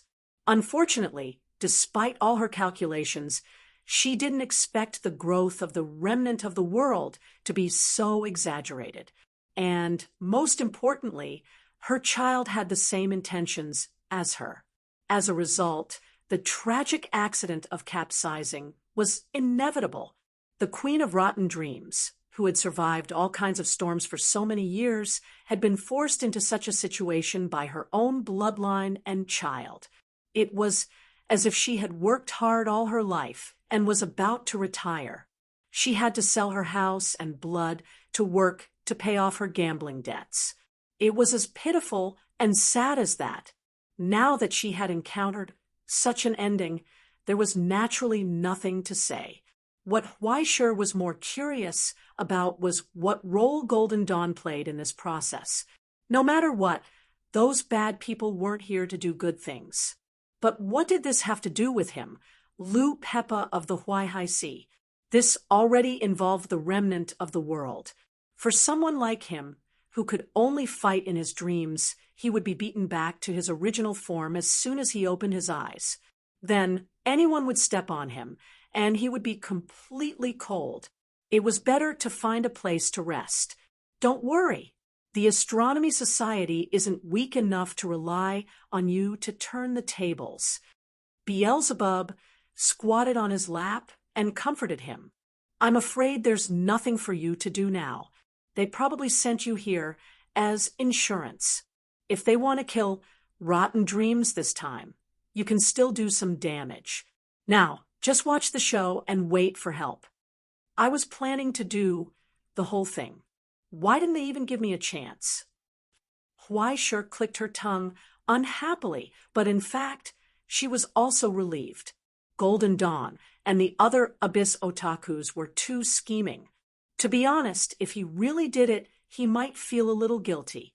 Now that he wasn't needed, he was naturally happy to slack off. This was the good thing. about being a tool of the Astronomy Society. Since the organization had arranged it, it would definitely be arranged until the end. At least his safety was guaranteed. Plus, he had already gotten Lord of the Flies. This trip was not a loss. Now, he just had to stay here and watch Beelzebub's little TV show. He could sit and wait for the bosses to finish the rest of the work. He could even add another stroke to his resume. He would have both face and money. A huge profit. Look, it's about to start. In front of the Book of Steel's projection, Beelzebub suddenly spoke.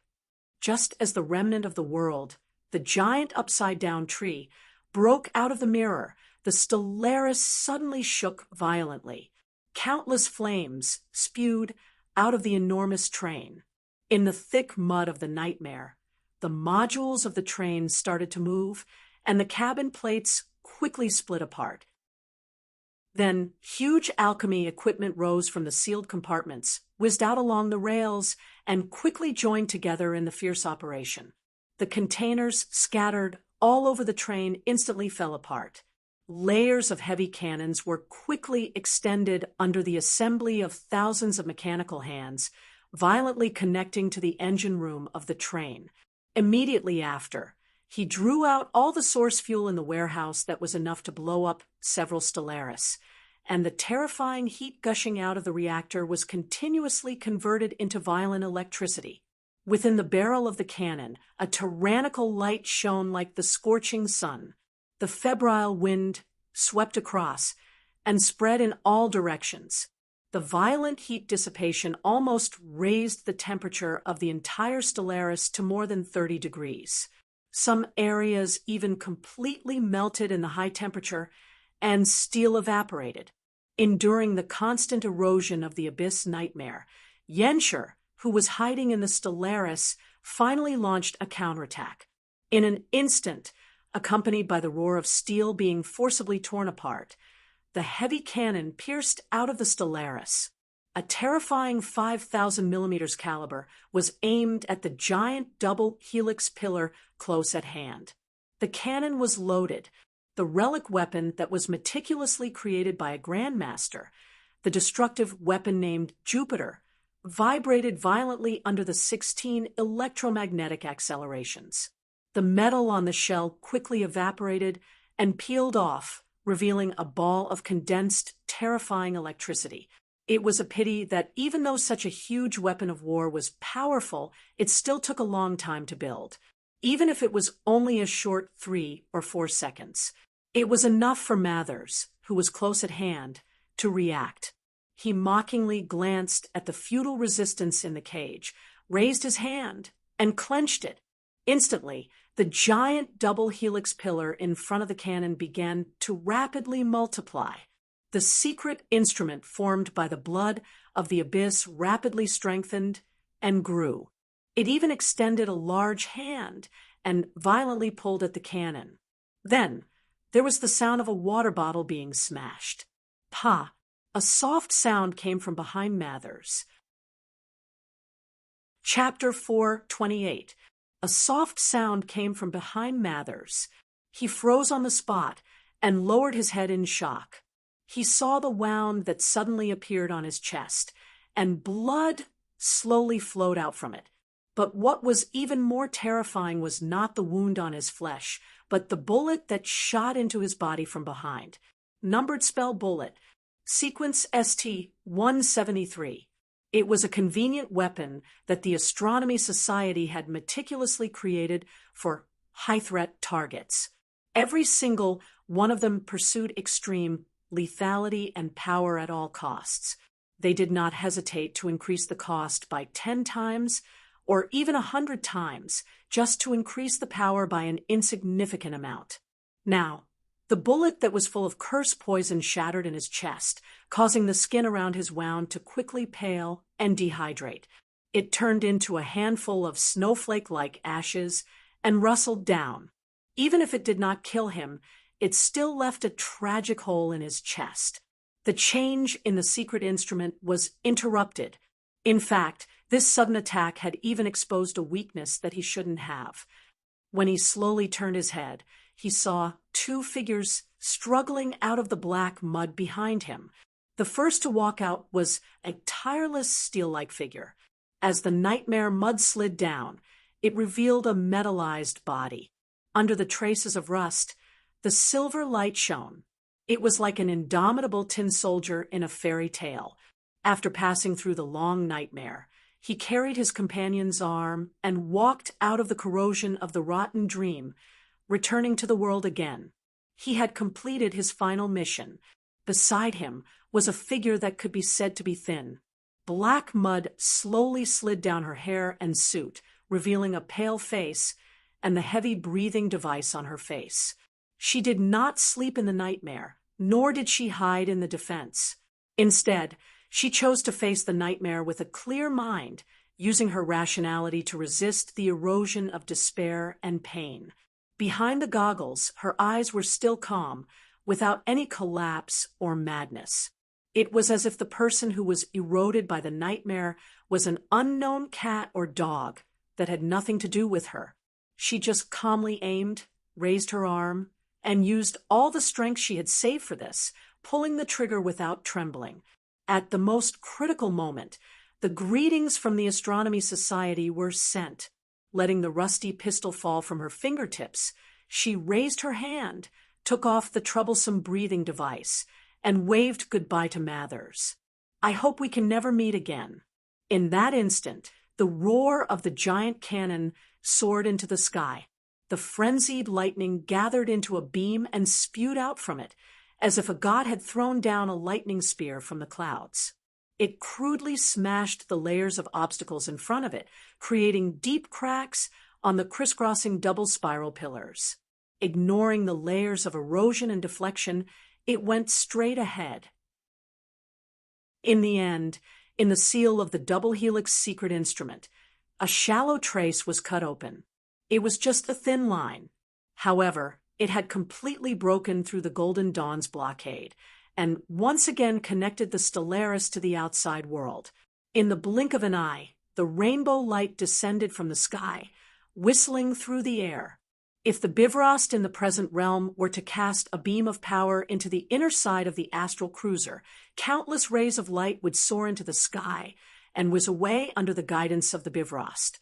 At this moment on the Stellaris, all the passengers, staff, members of the Astronomy Society, and even the dream formed by the masses in the deepest part of the rotten dream disappeared from the Stellaris under the teleportation of the Bifrost. When countless figures appeared on the huge teleportation platform at the border of the Capitol, the staff at the scene and in the command room couldn't help but exclaim in excitement. Even in the central decision-making room of the Central Bureau, many people finally breathed a sigh of relief. The hostage rescue was successfully completed. Next, they could launch an attack without any scruples. The slight imperfection was that when the personnel of the dispatch department checked the list and number later, they noticed something was wrong in the report from the Capitol. Excluding the 6 unlucky people who were confirmed to have died, the 402 passengers who got off the ship early, and the members of the Fine Night Society, everyone on the Stellaris should have appeared here. But why is there one missing? The clerk frowned blankly and looked at the only name on the empty list of missing people. The supervisor of the Astronomy Society in Shanghai. Why, sure. 5 minutes ago, when Jupiter's lightning exploded, the book of steel slowly closed. "Get ready." Beelzebub looked up and said, "We should go." Huh. Weisher was shocked. So soon? It's the Astronomy Society, after all. No matter how ridiculous it is now, the foundation is there, Beelzebub said. Beelzebub told him, "I think it won't be long before the Rainbow Bridge connects here and takes us away. After that, everything here will have nothing to do with you and me. Speaking of which, how's your house? It should be big, right? It's considered big, right?" Weisher thought for a moment and scratched his head. Sparks flew. "There's a small yard. What's wrong? Is there a bookshelf? I'm afraid it'll be hard for me to stay like this after I leave here." Beelzebub sighed, regretfully. You don't seem to like reading. Just make a shelf and put me on it when you don't need it. Can you connect me to a Wi-Fi connection while you're at it? Don't worry. Broadband at the border, 5 gigabits. I can download everything in seconds. Huaisher asked, "Do you have any other requests?" Beelzebub thought for a moment and shook his head calmly. "But is it really okay to leave like this?" Huaisher asked again. "Are you really going to leave like this?" Beelzebub was amused. "Do I have to settle down in the rotten dream?" "It's not completely the rotten dream, right?" Huaisher shook his head and looked at him intently. "Before the rotten dream invaded the Stellaris, who did this dream belong to? Beelzebub?" Beelzebub did not answer. "It's Orton's dream, right?" Huaisher sighed softly. "Isn't what you've been trying to maintain the last thing he left in this world? Otherwise, you could have just left, after being given life. Even if you don't have legs, you wouldn't have been trapped in the engine room for so many years, right?" Beelzebub was silent for a long time before answering calmly. "As the central control system of Oris's, I have to follow the user's orders." "But as Beelzebub," Huaisher stared straight at him.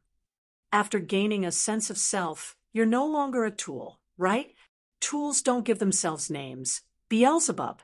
Tools also don't cry for others and provoke the golden dawn. Is Orton's order for you to feel indignant for him, or will he let you stay alone on the Stellaris just to maintain a remnant dream?" In silence, he opened his palm and summoned the projection of the Book of Destiny. He showed it to the blond youth in front of him and asked solemnly, "Answer me, Beelzebub. What was Orton's last order?" Beelzebub closed his eyes and sighed helplessly. Once again, he recalled the contractor who smiled at him when he was dying. His face was covered in blood, but it seemed to be filled with sunshine. He reached out and pressed on its cover. Using the last of his strength, he released it from its restraints. When it opened its eyes in confusion for the first time and faced this world, it saw that regretless and pathetic smile. "Sorry, this must be very cruel to you, right?" Orton looked at the fluorescent light on the cover and murmured softly, "After I die, there will be no more orders to restrain you. Lord of the Flies, will you feel angry or relieved?" He hugged his last companion softly and murmured, "If you're lost, follow your own wishes and give yourself a new name. Then make new friends and go on adventures with them." It was as if he could see that kind of future. The man named Orton smiled longingly as he gave his final order. "From now on, you're free to live." From the moment he was born, Beelzebub had never cried. But when Orton closed his eyes, he started to hate himself for not being able to cry.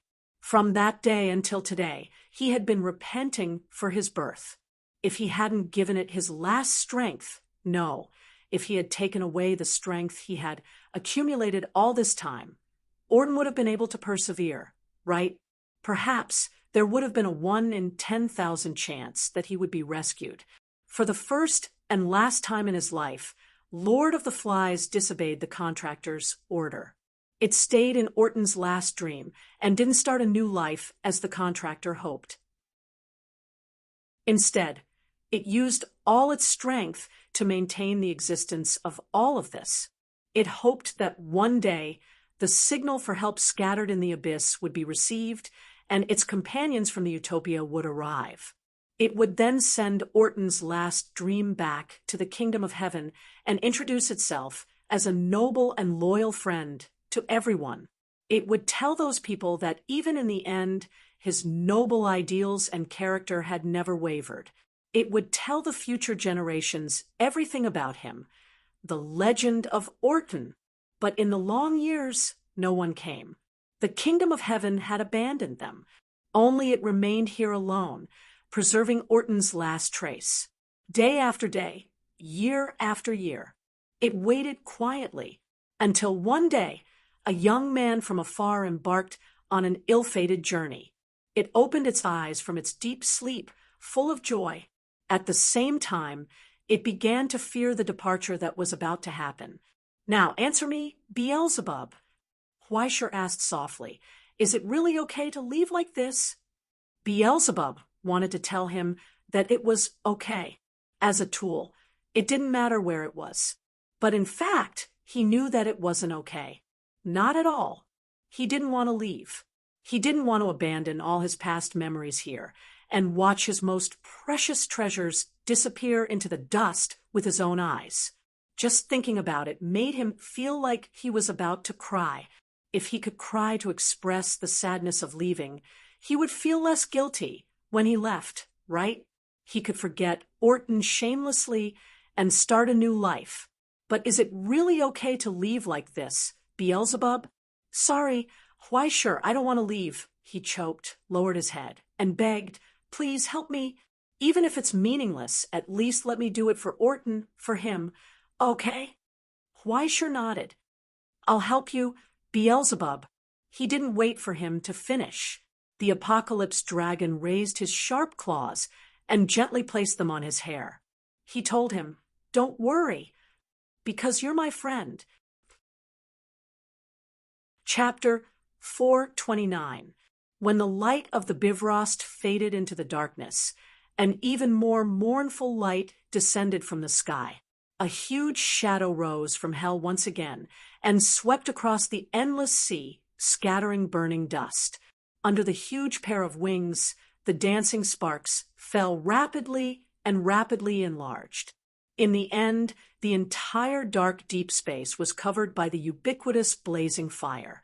It was as if 100,000 suns had descended into the sea abyss here.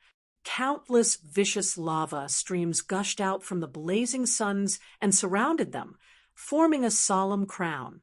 However, this heat that could boil the endless sea did not fall on the astral.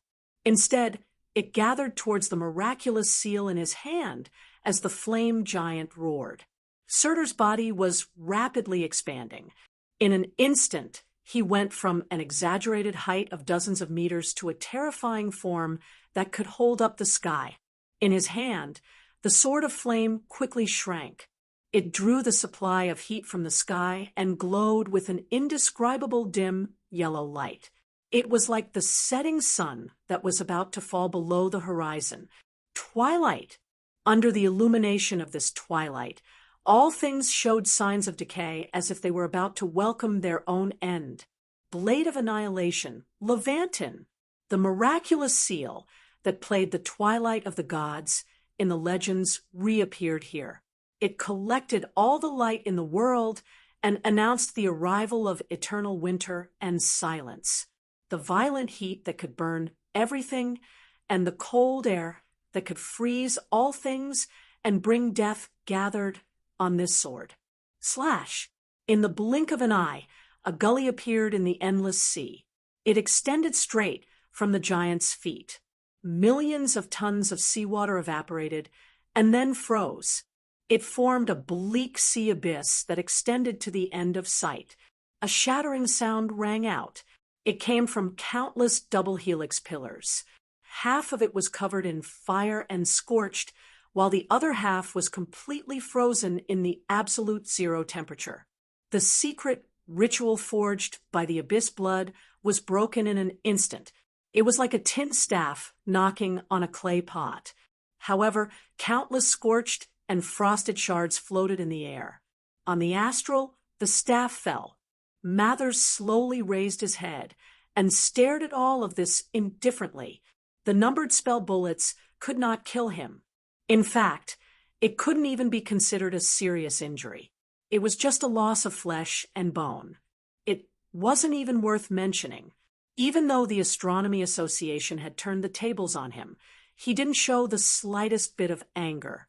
He just raised his hand again and ordered the twin spiral crystals that filled the sky. He said, "I didn't come to the surface to ask you to fight, but to give you peace."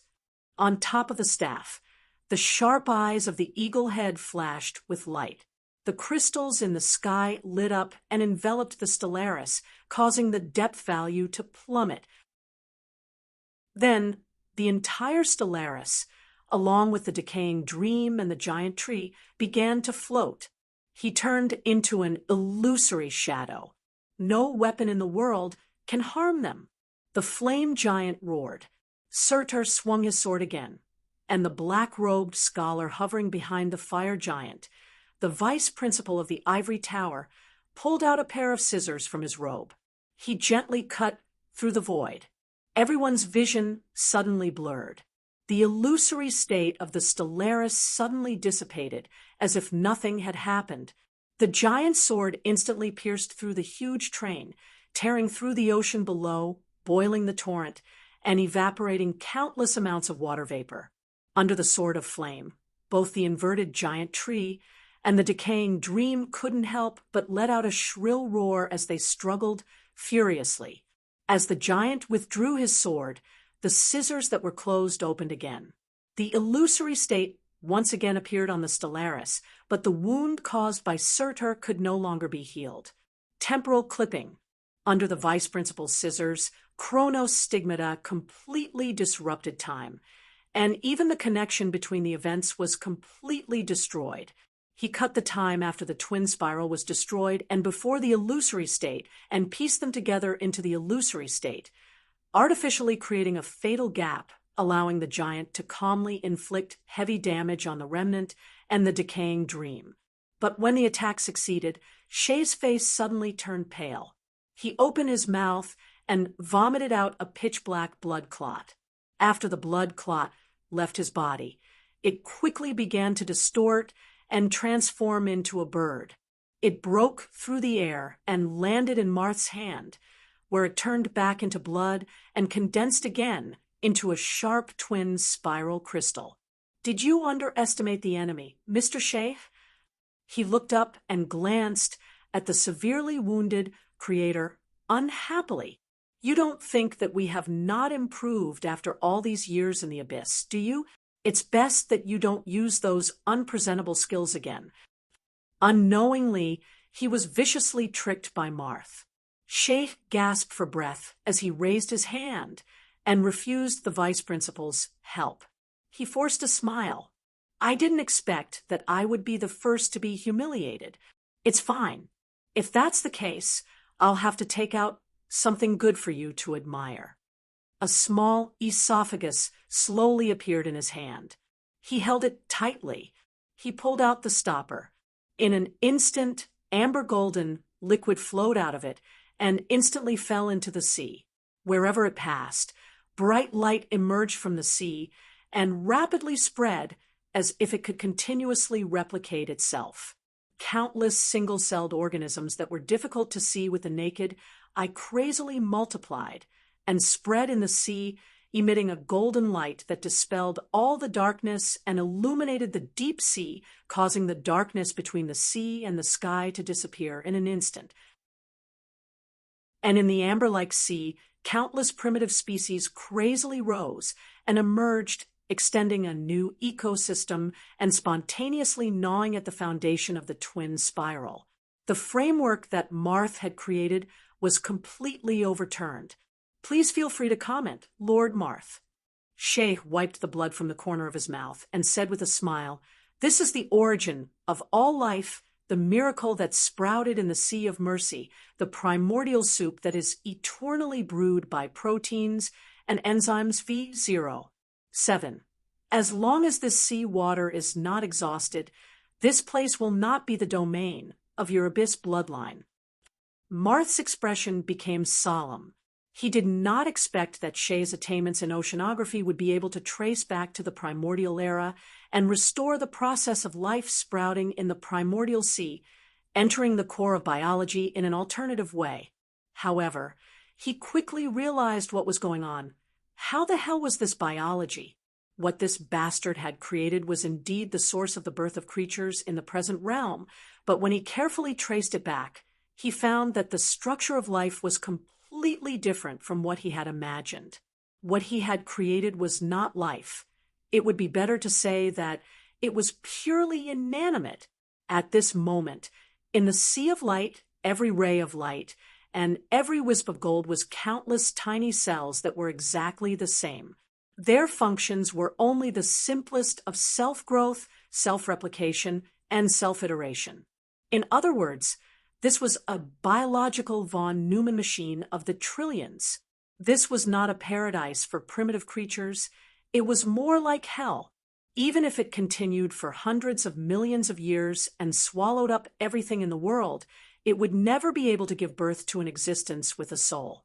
There would only be countless, extremely complicated autonomous robots. In the range of the soup of life, all the secrets and frameworks of his abyss bloodline would be suppressed, but he would not be able to gain any advantage at all. This bastard actually flipped the table. It was as if a radioactive dirty bomb had suddenly appeared in the midst of an intense firefight. It was not for the purpose of victory, but to make everyone suffer along with him. Could it be that he could not afford to play? The vice principal of the Ivory Tower had obviously already realized what this was. His gloomy expression became more and more unsightly, and he moved further away. But he could not move away, nor could he even escape. If they had the advantage with the hostage in hand earlier, now it was their turn to defend. One careless move, inscribe, Es Reich Hilamo Dream. My blood is strong, Marth announced in a low voice, once again spawning countless double helix pillars, and based the framework he had created using the laws on it. He launched a defense against the corrosion of the soup of life. He seemed to be quite unhappy with his colleague's laziness, and he turned around and urged, "Hey, is the land of dreams not ready yet?" In the fierce battle, the two abyssal ominous stars helplessly shook their heads, raised their hands, and pointed at the dark abyss above their heads. In the dark abyss, a pure white glow had unknowingly lit up. Sacred light slowly descended from the abyss, enveloping the entire sky. It was the kingdom created by the golden dawn in the abyss, the result of its creation, or rather, the strongest weapon. Moving hell, the land of dreams. But now, it was difficult for the land of dreams to rise again, and could not approach the depths of the border, because in front of the sacred pure white light, countless shadows that resembled a group of whales slowly appeared. Those were warships, thousands of huge alchemy warships, accompanied by countless roaring cannon fire, and blazing light that rose and fell continuously emerged from the abyss. 13 depths away, the Astronomy Society's fleet had come into direct contact with the Golden Dawn and began a saturation bombardment. The Deep Sky Legion. It was the fearless fleet that was unique to the Deep Sky Legion. This legion that had been driving alchemy warships to patrol the depths since its establishment responded to the Astronomy Society's order, urgently rising, and the main battle forces completed their preparations and locked down within 8 hours. The moment they detected the appearance of the Land of Dreams, they took the lead in launching an attack. The battle that was far more intense than here spread in the abyss, and there were already countless abyssal creatures and ascendants fighting. The 6 vassal abyssal legions of the Deep Sky Fleet had all moved out and started a nightmarish battle with the abyssal creatures raised by the Golden Dawn. Tisk, 1 or 2 of them are unreliable at the crucial moment. Marth could not help but shake his head. He reached out and took out 4 ancient rings from his pocket, lifted them up, and threw them into the air. A high-pitched horn flute played in the void. Following the contract, dozens of huge shadows rose from the abyss, and a large group of lords directly penetrated the lockdown of the Deep Sky Legion, responding to the summons. At the same time, the light of the Rainbow Bridge continued to descend from the sky, and huge figures walked out one after another. The war began again. No, it should be said that it had never stopped. At this moment, it was even more ferocious. And in the rotten dream, Huaisher stared at all this, dumbfounded. He thought for a while, analyzed carefully, and considered carefully. Did I agree too quickly just now? He looked up and asked, "Is it too late for me to get off?" Above the steel robot, that was as huge as a fortress, Beelzebub, who was controlling a huge welding torch, sneered and directly welded Osiris's exit shut. You still want to get off now? Too late. Chapter 430. At this moment, the inside of the decaying dream that everyone had forgotten about was rapidly collapsing. The nightmare was shrinking. It was being devoured. The queen of the decaying dream was wailing in pain. Most of her body was quickly melting under the entanglement of the surviving demons. But in the inside of the dream, there were still little ghosts that were devouring food in large bites. It was like eating an unlimited buffet. Huaishur continuously stuffed the monsters condensed from origin substance into his mouth, chewing until they were crunchy. His current body had been specially modified by the Astronomy Association to deal with the decaying dream. It was a record. In essence, it was no different from Beelzebub's. It was just that Beelzebub could eat more. After being verified by the Witch's Night, it had been madly modified by the creators of the Survival Institute and the R&D department. It could be said that if the enemy this time was only a rotten dream, the tool Huaishur would be able to restrain more than 40% of her energy. But now, due to a freak combination of factors, the heavily injured decaying dream was being devoured by the surviving demons and had no ability to resist. After devouring most of the monsters in the decaying dream, Huaishur's body had grown to a size that the dream could no longer contain. However, this power was based on the decaying dream. Once it left, it would probably return to its original size. Huaishur didn't have any objections to this. He was already breaking even with the hack that the Astronomy Association had given him. Why would he still need a bike? When he came back to his senses, apart from the loud sounds of construction, there was only Beelzebub's noisy singing coming from the loudspeaker in the dream. Who is that? Who is that? Who is that? That's a tool, carrying the name of a traitor, a man who gave up everything to fight. Beelzebub, who was wearing a pair of goggles, excitedly sang at the top of his voice, accompanied by the blazing light of the welding torch. Gather all the qualities of a traitor in one body, a hero of justice, a traitor. Hey, let's not talk about the lyrics for now. Why did a hero suddenly change from a tool to a traitor? Is there something wrong? Isn't it you? Beelzebub retorted, holding the Book of Fates and hiding in the Directorate of Defense is a genius idea. Who would have thought that the future master of celestial genealogy would be a salted fish in the central administration? To be honest, this idea is really great. The more eye-catching you are now, the less people will associate you with the utopia. No, I'm just doing a part-time job occasionally. It's also for sponsored partnerships. Huaishur scratched his head and thought for a long time. He did not know how to prove to Beelzebub that his main goal was to become a cellist.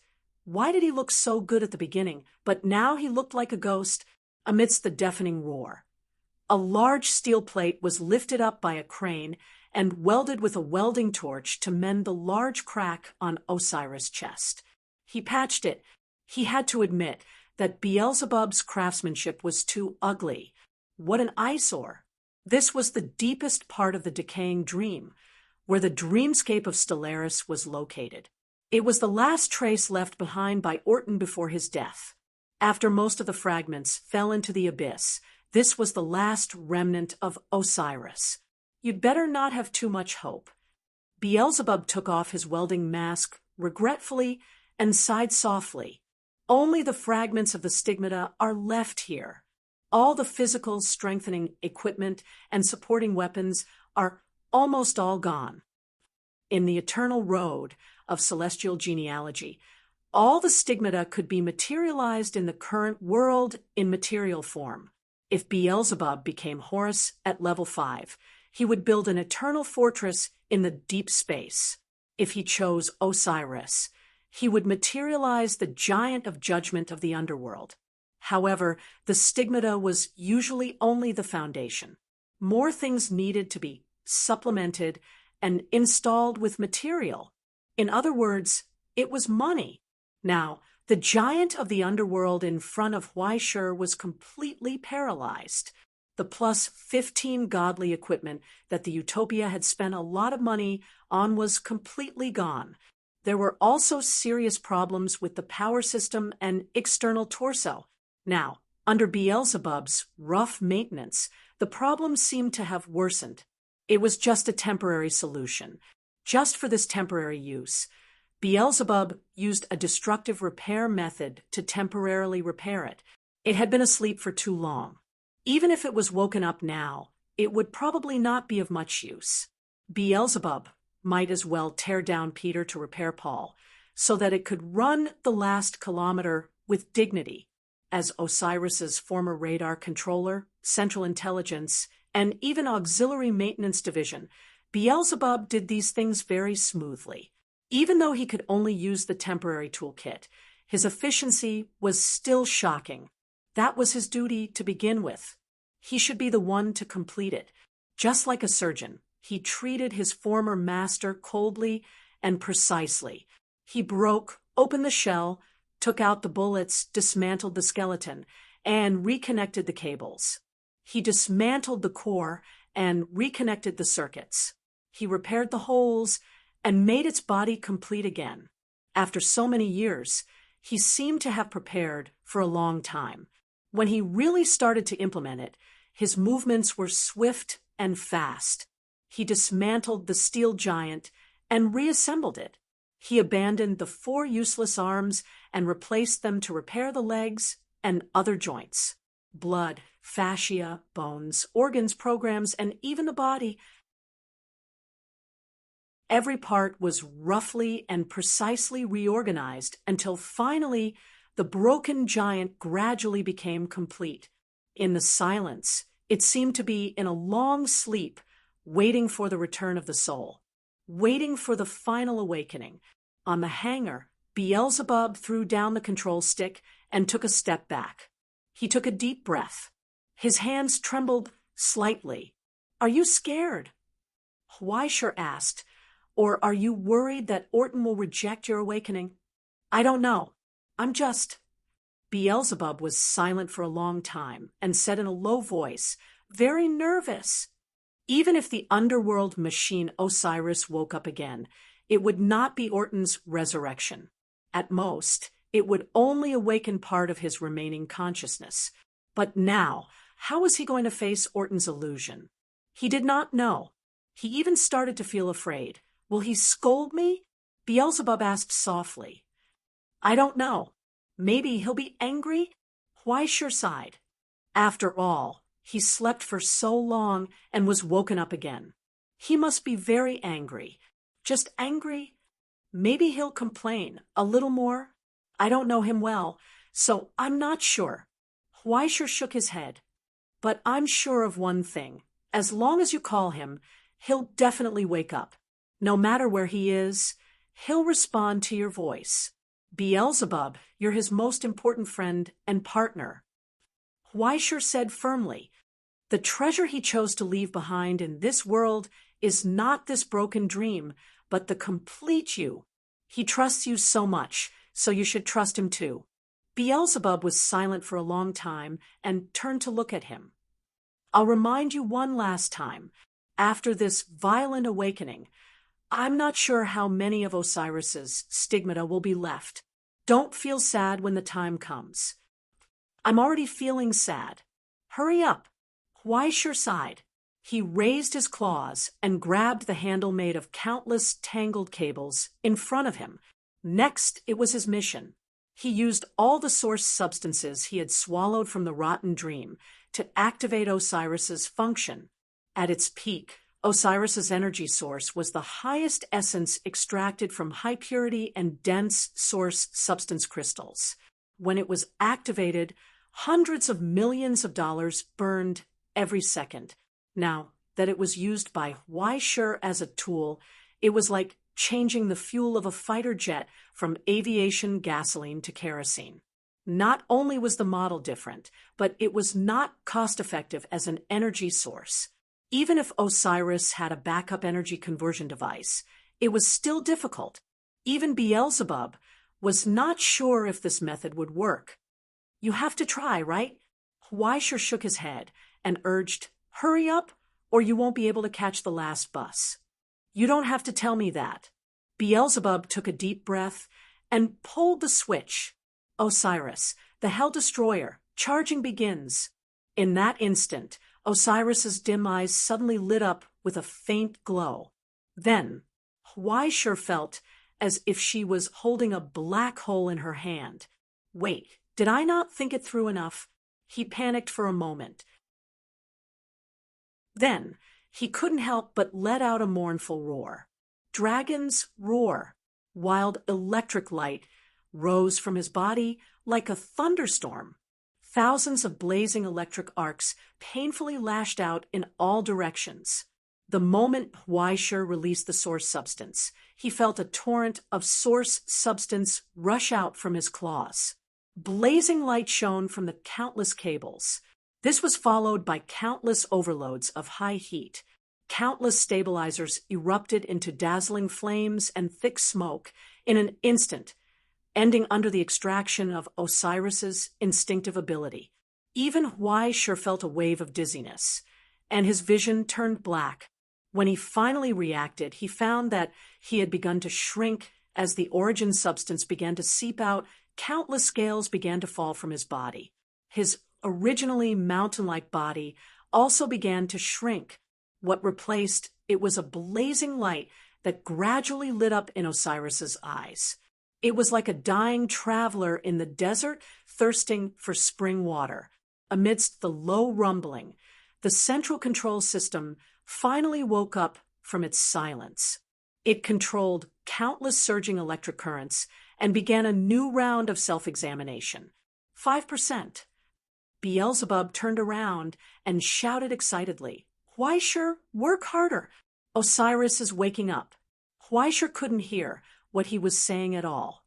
The moment Osiris's eyes lit up, he felt the silent steel giant in front of him suddenly raise his head and stare at Weisher's face.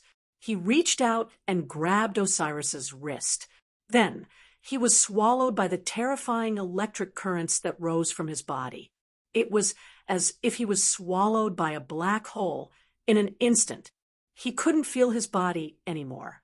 It was as if he had melted into the source substance and was rushing through the endless circuits with the mighty torrent. Along the way, light scattered, illuminating the endless darkness. Finally, he rose in the blazing light. The sound of blood flowing in his body could be heard. It was like a tidal wave, surging violently. The intense pain from the decomposition seemed to be just an illusion. He could feel his body again, and in a daze, the figure standing in front of him. The young man was lowering his head and saying something to Beelzebub. Sensing his gaze, he reached out with a smile, pulled him up from the darkness, and patted his shoulder. Weisher saw his lips open and close silently. It was as if he was saying goodbye. The young man looked at them one last time and placed a small key in Weisher's hand. Without any more worries, he turned and walked into the light. He disappeared. Then a cold mechanical voice woke him up from his stupor. "Osiris's first authority transfer is complete. New pilot login complete. Welcome to the underworld, Your Excellency Weisher. Osiris's preheating on the judgment machine has been completed, awaiting your orders." Weisher opened his eyes and saw the unfamiliar world in front of him. It was as if he had dozens of pairs of eyes. He saw everything in front of him, behind him, under his feet, and to his left, and right at the same time. He saw the colors, materials, distances, sizes, and even attributes of objects. He could even see through the appearance of objects. Like a psychic mirror, he could see all the changes in the source substance. Soon, he realized that Osiris had disappeared. No, he had turned into Osiris. More importantly, "Beelzebub, I think I saw Orton just now." "Yes, I know." Beelzebub had his back to him. He lowered his head and wiped his face hard. Suddenly, he asked loudly, "Why sure can you still fight?" "Of course." Why sure chuckled softly. "It's just charging. It's not a problem at all." As he spoke, Why sure felt countless cables connected to his consciousness like blood vessels. He could feel the mighty pulse formed by countless electric currents, the roar of the steel heart, and the deep breathing that was as cold as the wind in the underworld. As the blazing electric light swept across, the steel giant raised his silent head and stared at the gradually collapsing sky of hell. His eyes shot out a piercing light, tearing apart layers of nightmares. He looked at the turbulent ocean and abyss outside. He raised his palm. "Then let's go, my friend," Beelzebub said softly. "The moment that belongs to us is coming." The app has been launched today. I'm so happy. It's finally my turn to do something so impressive. Thank you for your support all this time. Please take care of me in the future. Also, do my good brothers and sisters still have monthly tickets? Blinking. Chapter 431. At the same time, what pierced everyone's eardrums was the final sorrowful cry from the ruler. Countless sticky nightmares pierced out in all directions. It was like a trick of magnetic fluid under the attraction of a magnet. But the moment those sharp spikes solidified, a grayish-white color rapidly appeared from the end. They broke inch by inch and turned into ashes. Only the slimy nightmare in the middle that was constantly squirming, trying to escape from the roots. Death had arrived. The rotten dream was about to be eaten up by the upside-down tree. Everyone could imagine how happy the gulping sound of the cola would be when it was about to be emptied.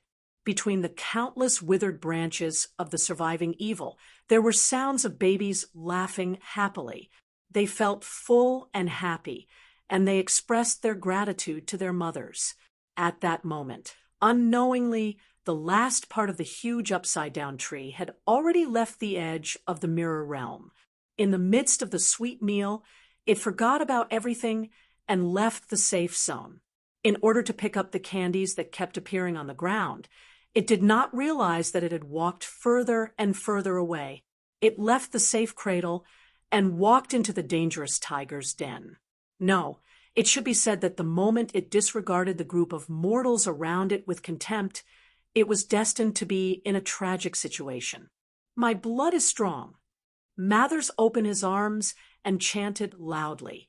The distorted crystals floating in the sky glowed with a blazing light, sprinkling down their blessings. Law Framework Double Helix. This was a world modification tool that was meticulously woven by the Creator. Under the intertwining of ingenious thinking and knowledge, it was a wonderful secret instrument that could change the world. With Mather's full control, all of the lords of the swarm that were reflected instantly let out a roar. The miraculous disaster from the abyss descended upon them, turning into blood-red flames that caused their power to skyrocket rapidly. Bone-white masks covered their eerie faces, and in the end, a blood-red halo rose. At the same time, all the creatures that did not belong to the abyss felt the deep malice and suppression of this world. The air became as hard as iron, and they could not breathe. The boiling blood began to lose control and mutate. They had to suppress it with all their might. The situation was not good. Jaeger's projection looked up. Deep Sky Army, prepare to fire immediately. Is the Rainbow Bridge transmission not ready yet? Too late. Mathers sneered. He turned around and stared at the surviving evil that had already entered the cage. After preparing for such a long time, after spending so much effort and planning so many plans, finally, when it was time to reap the rewards, boom. A shrill hiss suddenly burst forth, and the ear-piercing sound was like a blade scraping against his eardrums, causing his smile to suddenly stiffen for a moment. At that moment, Everyone saw the scene of a nightmare, as if being ignited, heated, and boiled by 100,000 suns at the same time. Countless painful bubbles quickly rose from the painful dream and exploded, transmitting to the world the roar of an engine from hell. Light. There was a light in the darkness. It disappeared in a flash. In the next moment, the darkness opened up, and just like the seawater in front of the saint, it rolled out to both sides in horror. And in the sea of nightmares, a majestic and massive figure riding on a pair of wings of light soared into the sky amidst a mighty roar. He burst out of the decaying dream. This was a ferocious silhouette that contained all of the sharpness and solemnity in the world, a dignified face that had been tempered thousands of times in the flames of disaster. The giant's eyes glowed with the light of origin substance. On its back, 46 engines glowed with a brilliant golden light, as if it were spreading its wings. From the depths of the nightmare, he rose upwards. He revealed his appearance above the chaotic sea, and in an instant that no one had expected, he charged forward like an iron wind, thunder, and fire. Immediately afterwards, an uppercut as the engines roared. The 321-meter-tall Judgment Machine, the underworld giant, spun around and stomped down on the decaying Dream's ugly face. The underworld giant clenched his iron fist, and a pale white figure covered in high-frequency vibrations punched towards the sky. In front of this iron fist, which had been accumulating power for a long time, everything in front of it quickly collapsed like a bubble. The air wailed as it collapsed, forming streaks of electricity that spread out in all directions. The inverted trees trembled violently. Ear-piercing cries of infants could be heard from the treetops. A terrible crack had already extended from the roots of the tree, creating a massive gap.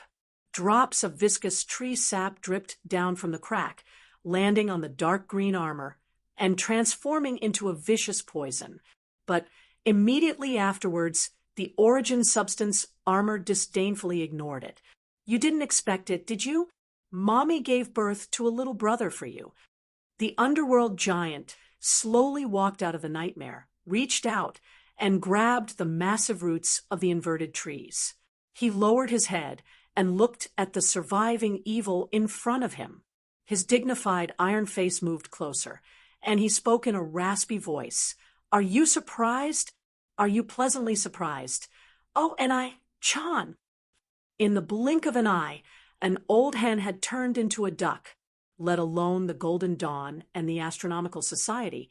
Even the surviving evil never expected that a little bastard would suddenly jump out and split their inheritance with them. But when they saw how this bastard was stomping on Rotten Dream, they knew that he was definitely not related by blood. Even if he was, who said that he couldn't be eaten, countless roots wrapped around Weischer's body, causing the repulsive armor around him to emit a sharp screech. But immediately afterwards, the underworld giant pulled out a heavy handle from his waist and infused it with origin substance.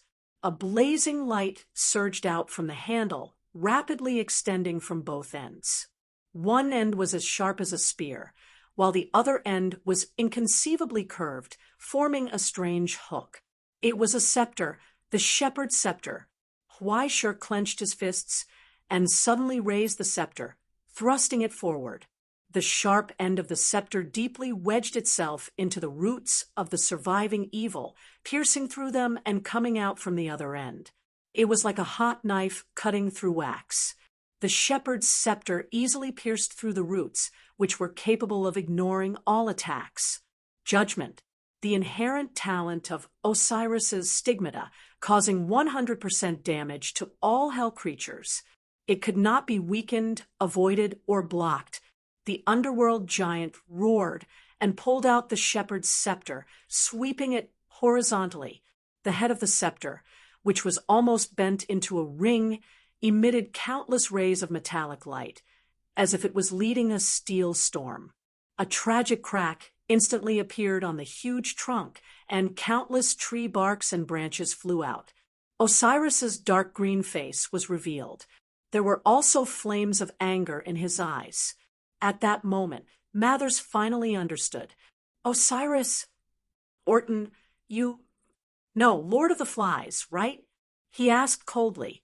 Why are you so stubborn, Lord of the Flies? Stand there, Mathers. Don't move. Don't go. A hoarse voice burst out from the body of the Iron Giant, carrying the anger and grief that had been accumulated for hundreds of years. Beelzebub roared loudly. Today, I will send your mother to heaven. With a sudden punch, Osiris broke free from the surviving evil that was close to him. He dashed towards Mathers, the depth engine behind him bursting with flames, pushing him forward like a cannonball breaking through the boundaries of the double helix cryptome. Mathers raised his hand expressionlessly. Thus, two massive shadows on the battlefield abruptly turned into bolts of lightning and returned to the astral, blocking Osiris' path. Osiris roared. Because Huaishur was roaring, he felt as if he had been ignited, engulfed by the sorrow, pain, and anger of the underworld giants. The moment he saw Mathers, he opened his mouth and roared. On Osiris's face, two blazing rays of light shot out from his eyes. In an instant, it burned the face of a group leader, leaving a tragic scar on the white bone mask. Then, as he charged forward, Huaishur seemed to instinctively control the light wings behind him. He raised the shepherd's staff in his hand, aimed at the nearest group leader, and swept it horizontally. The head of the staff struck, its lion-like head like an iron hammer, causing its skull to burst with a wail of cracking. In that instant, the underworld giant in front of him had disappeared. He nimbly turned around and appeared behind it. The shepherd's staff stabbed backward, without looking back. The sharp end of the staff pierced through the huge body of the group leader. Judgment! Flames burst forth, and the shadow of a scale suddenly rose from Osiris's head. One end of the scale held its pierced heart, and the other end held a feather. The scales lost their balance in an instant. The heart of the Lord of the Swarm sank rapidly due to its own sins and the calamity of hell. What followed was the flame that shot out from the shepherd's staff, incinerating it in the blink of an eye. All the scattered source of life was devoured by the crocodile shield on Osiris's right arm. The crocodile's eyes emitted a red light, and Huaishur saw that Osiris's energy display had increased by half a bar. Amidst his surprise, he saw another group leader in the fog suddenly pouncing towards him. Under the huge dirty cloth that looked like a shroud, the wriggling pale fog was bound into a human figure. It held two illusory blades in its hands, and its speed was as fast as lightning. Osiris's free left hand pulled out another short staff from his waist and infused it with origin substance. In an instant, 3 short staffs that looked like flails formed on top of the staff, pulled by the origin substance ropes, and sent them flying forward. The moment they came into contact with the fog, a dim light shot out from the short, staff-like and invisible giant mouth. It instantly tore apart the fog and the shroud, easily breaking the strange group leader in half. A wail burst forth, and a rain of blood fell from the white fog, splashing in all directions. Osiris, who was dyed red, rushed out of the blood and fog. His face was ferocious, and the shepherd's staff roared through the air, smashing towards Mathers. Beelzebub roared, "Die!" You're tuning in to the Mystic Fist YouTube channel. Don't forget to subscribe and join us on this journey to catch the most captivating stories.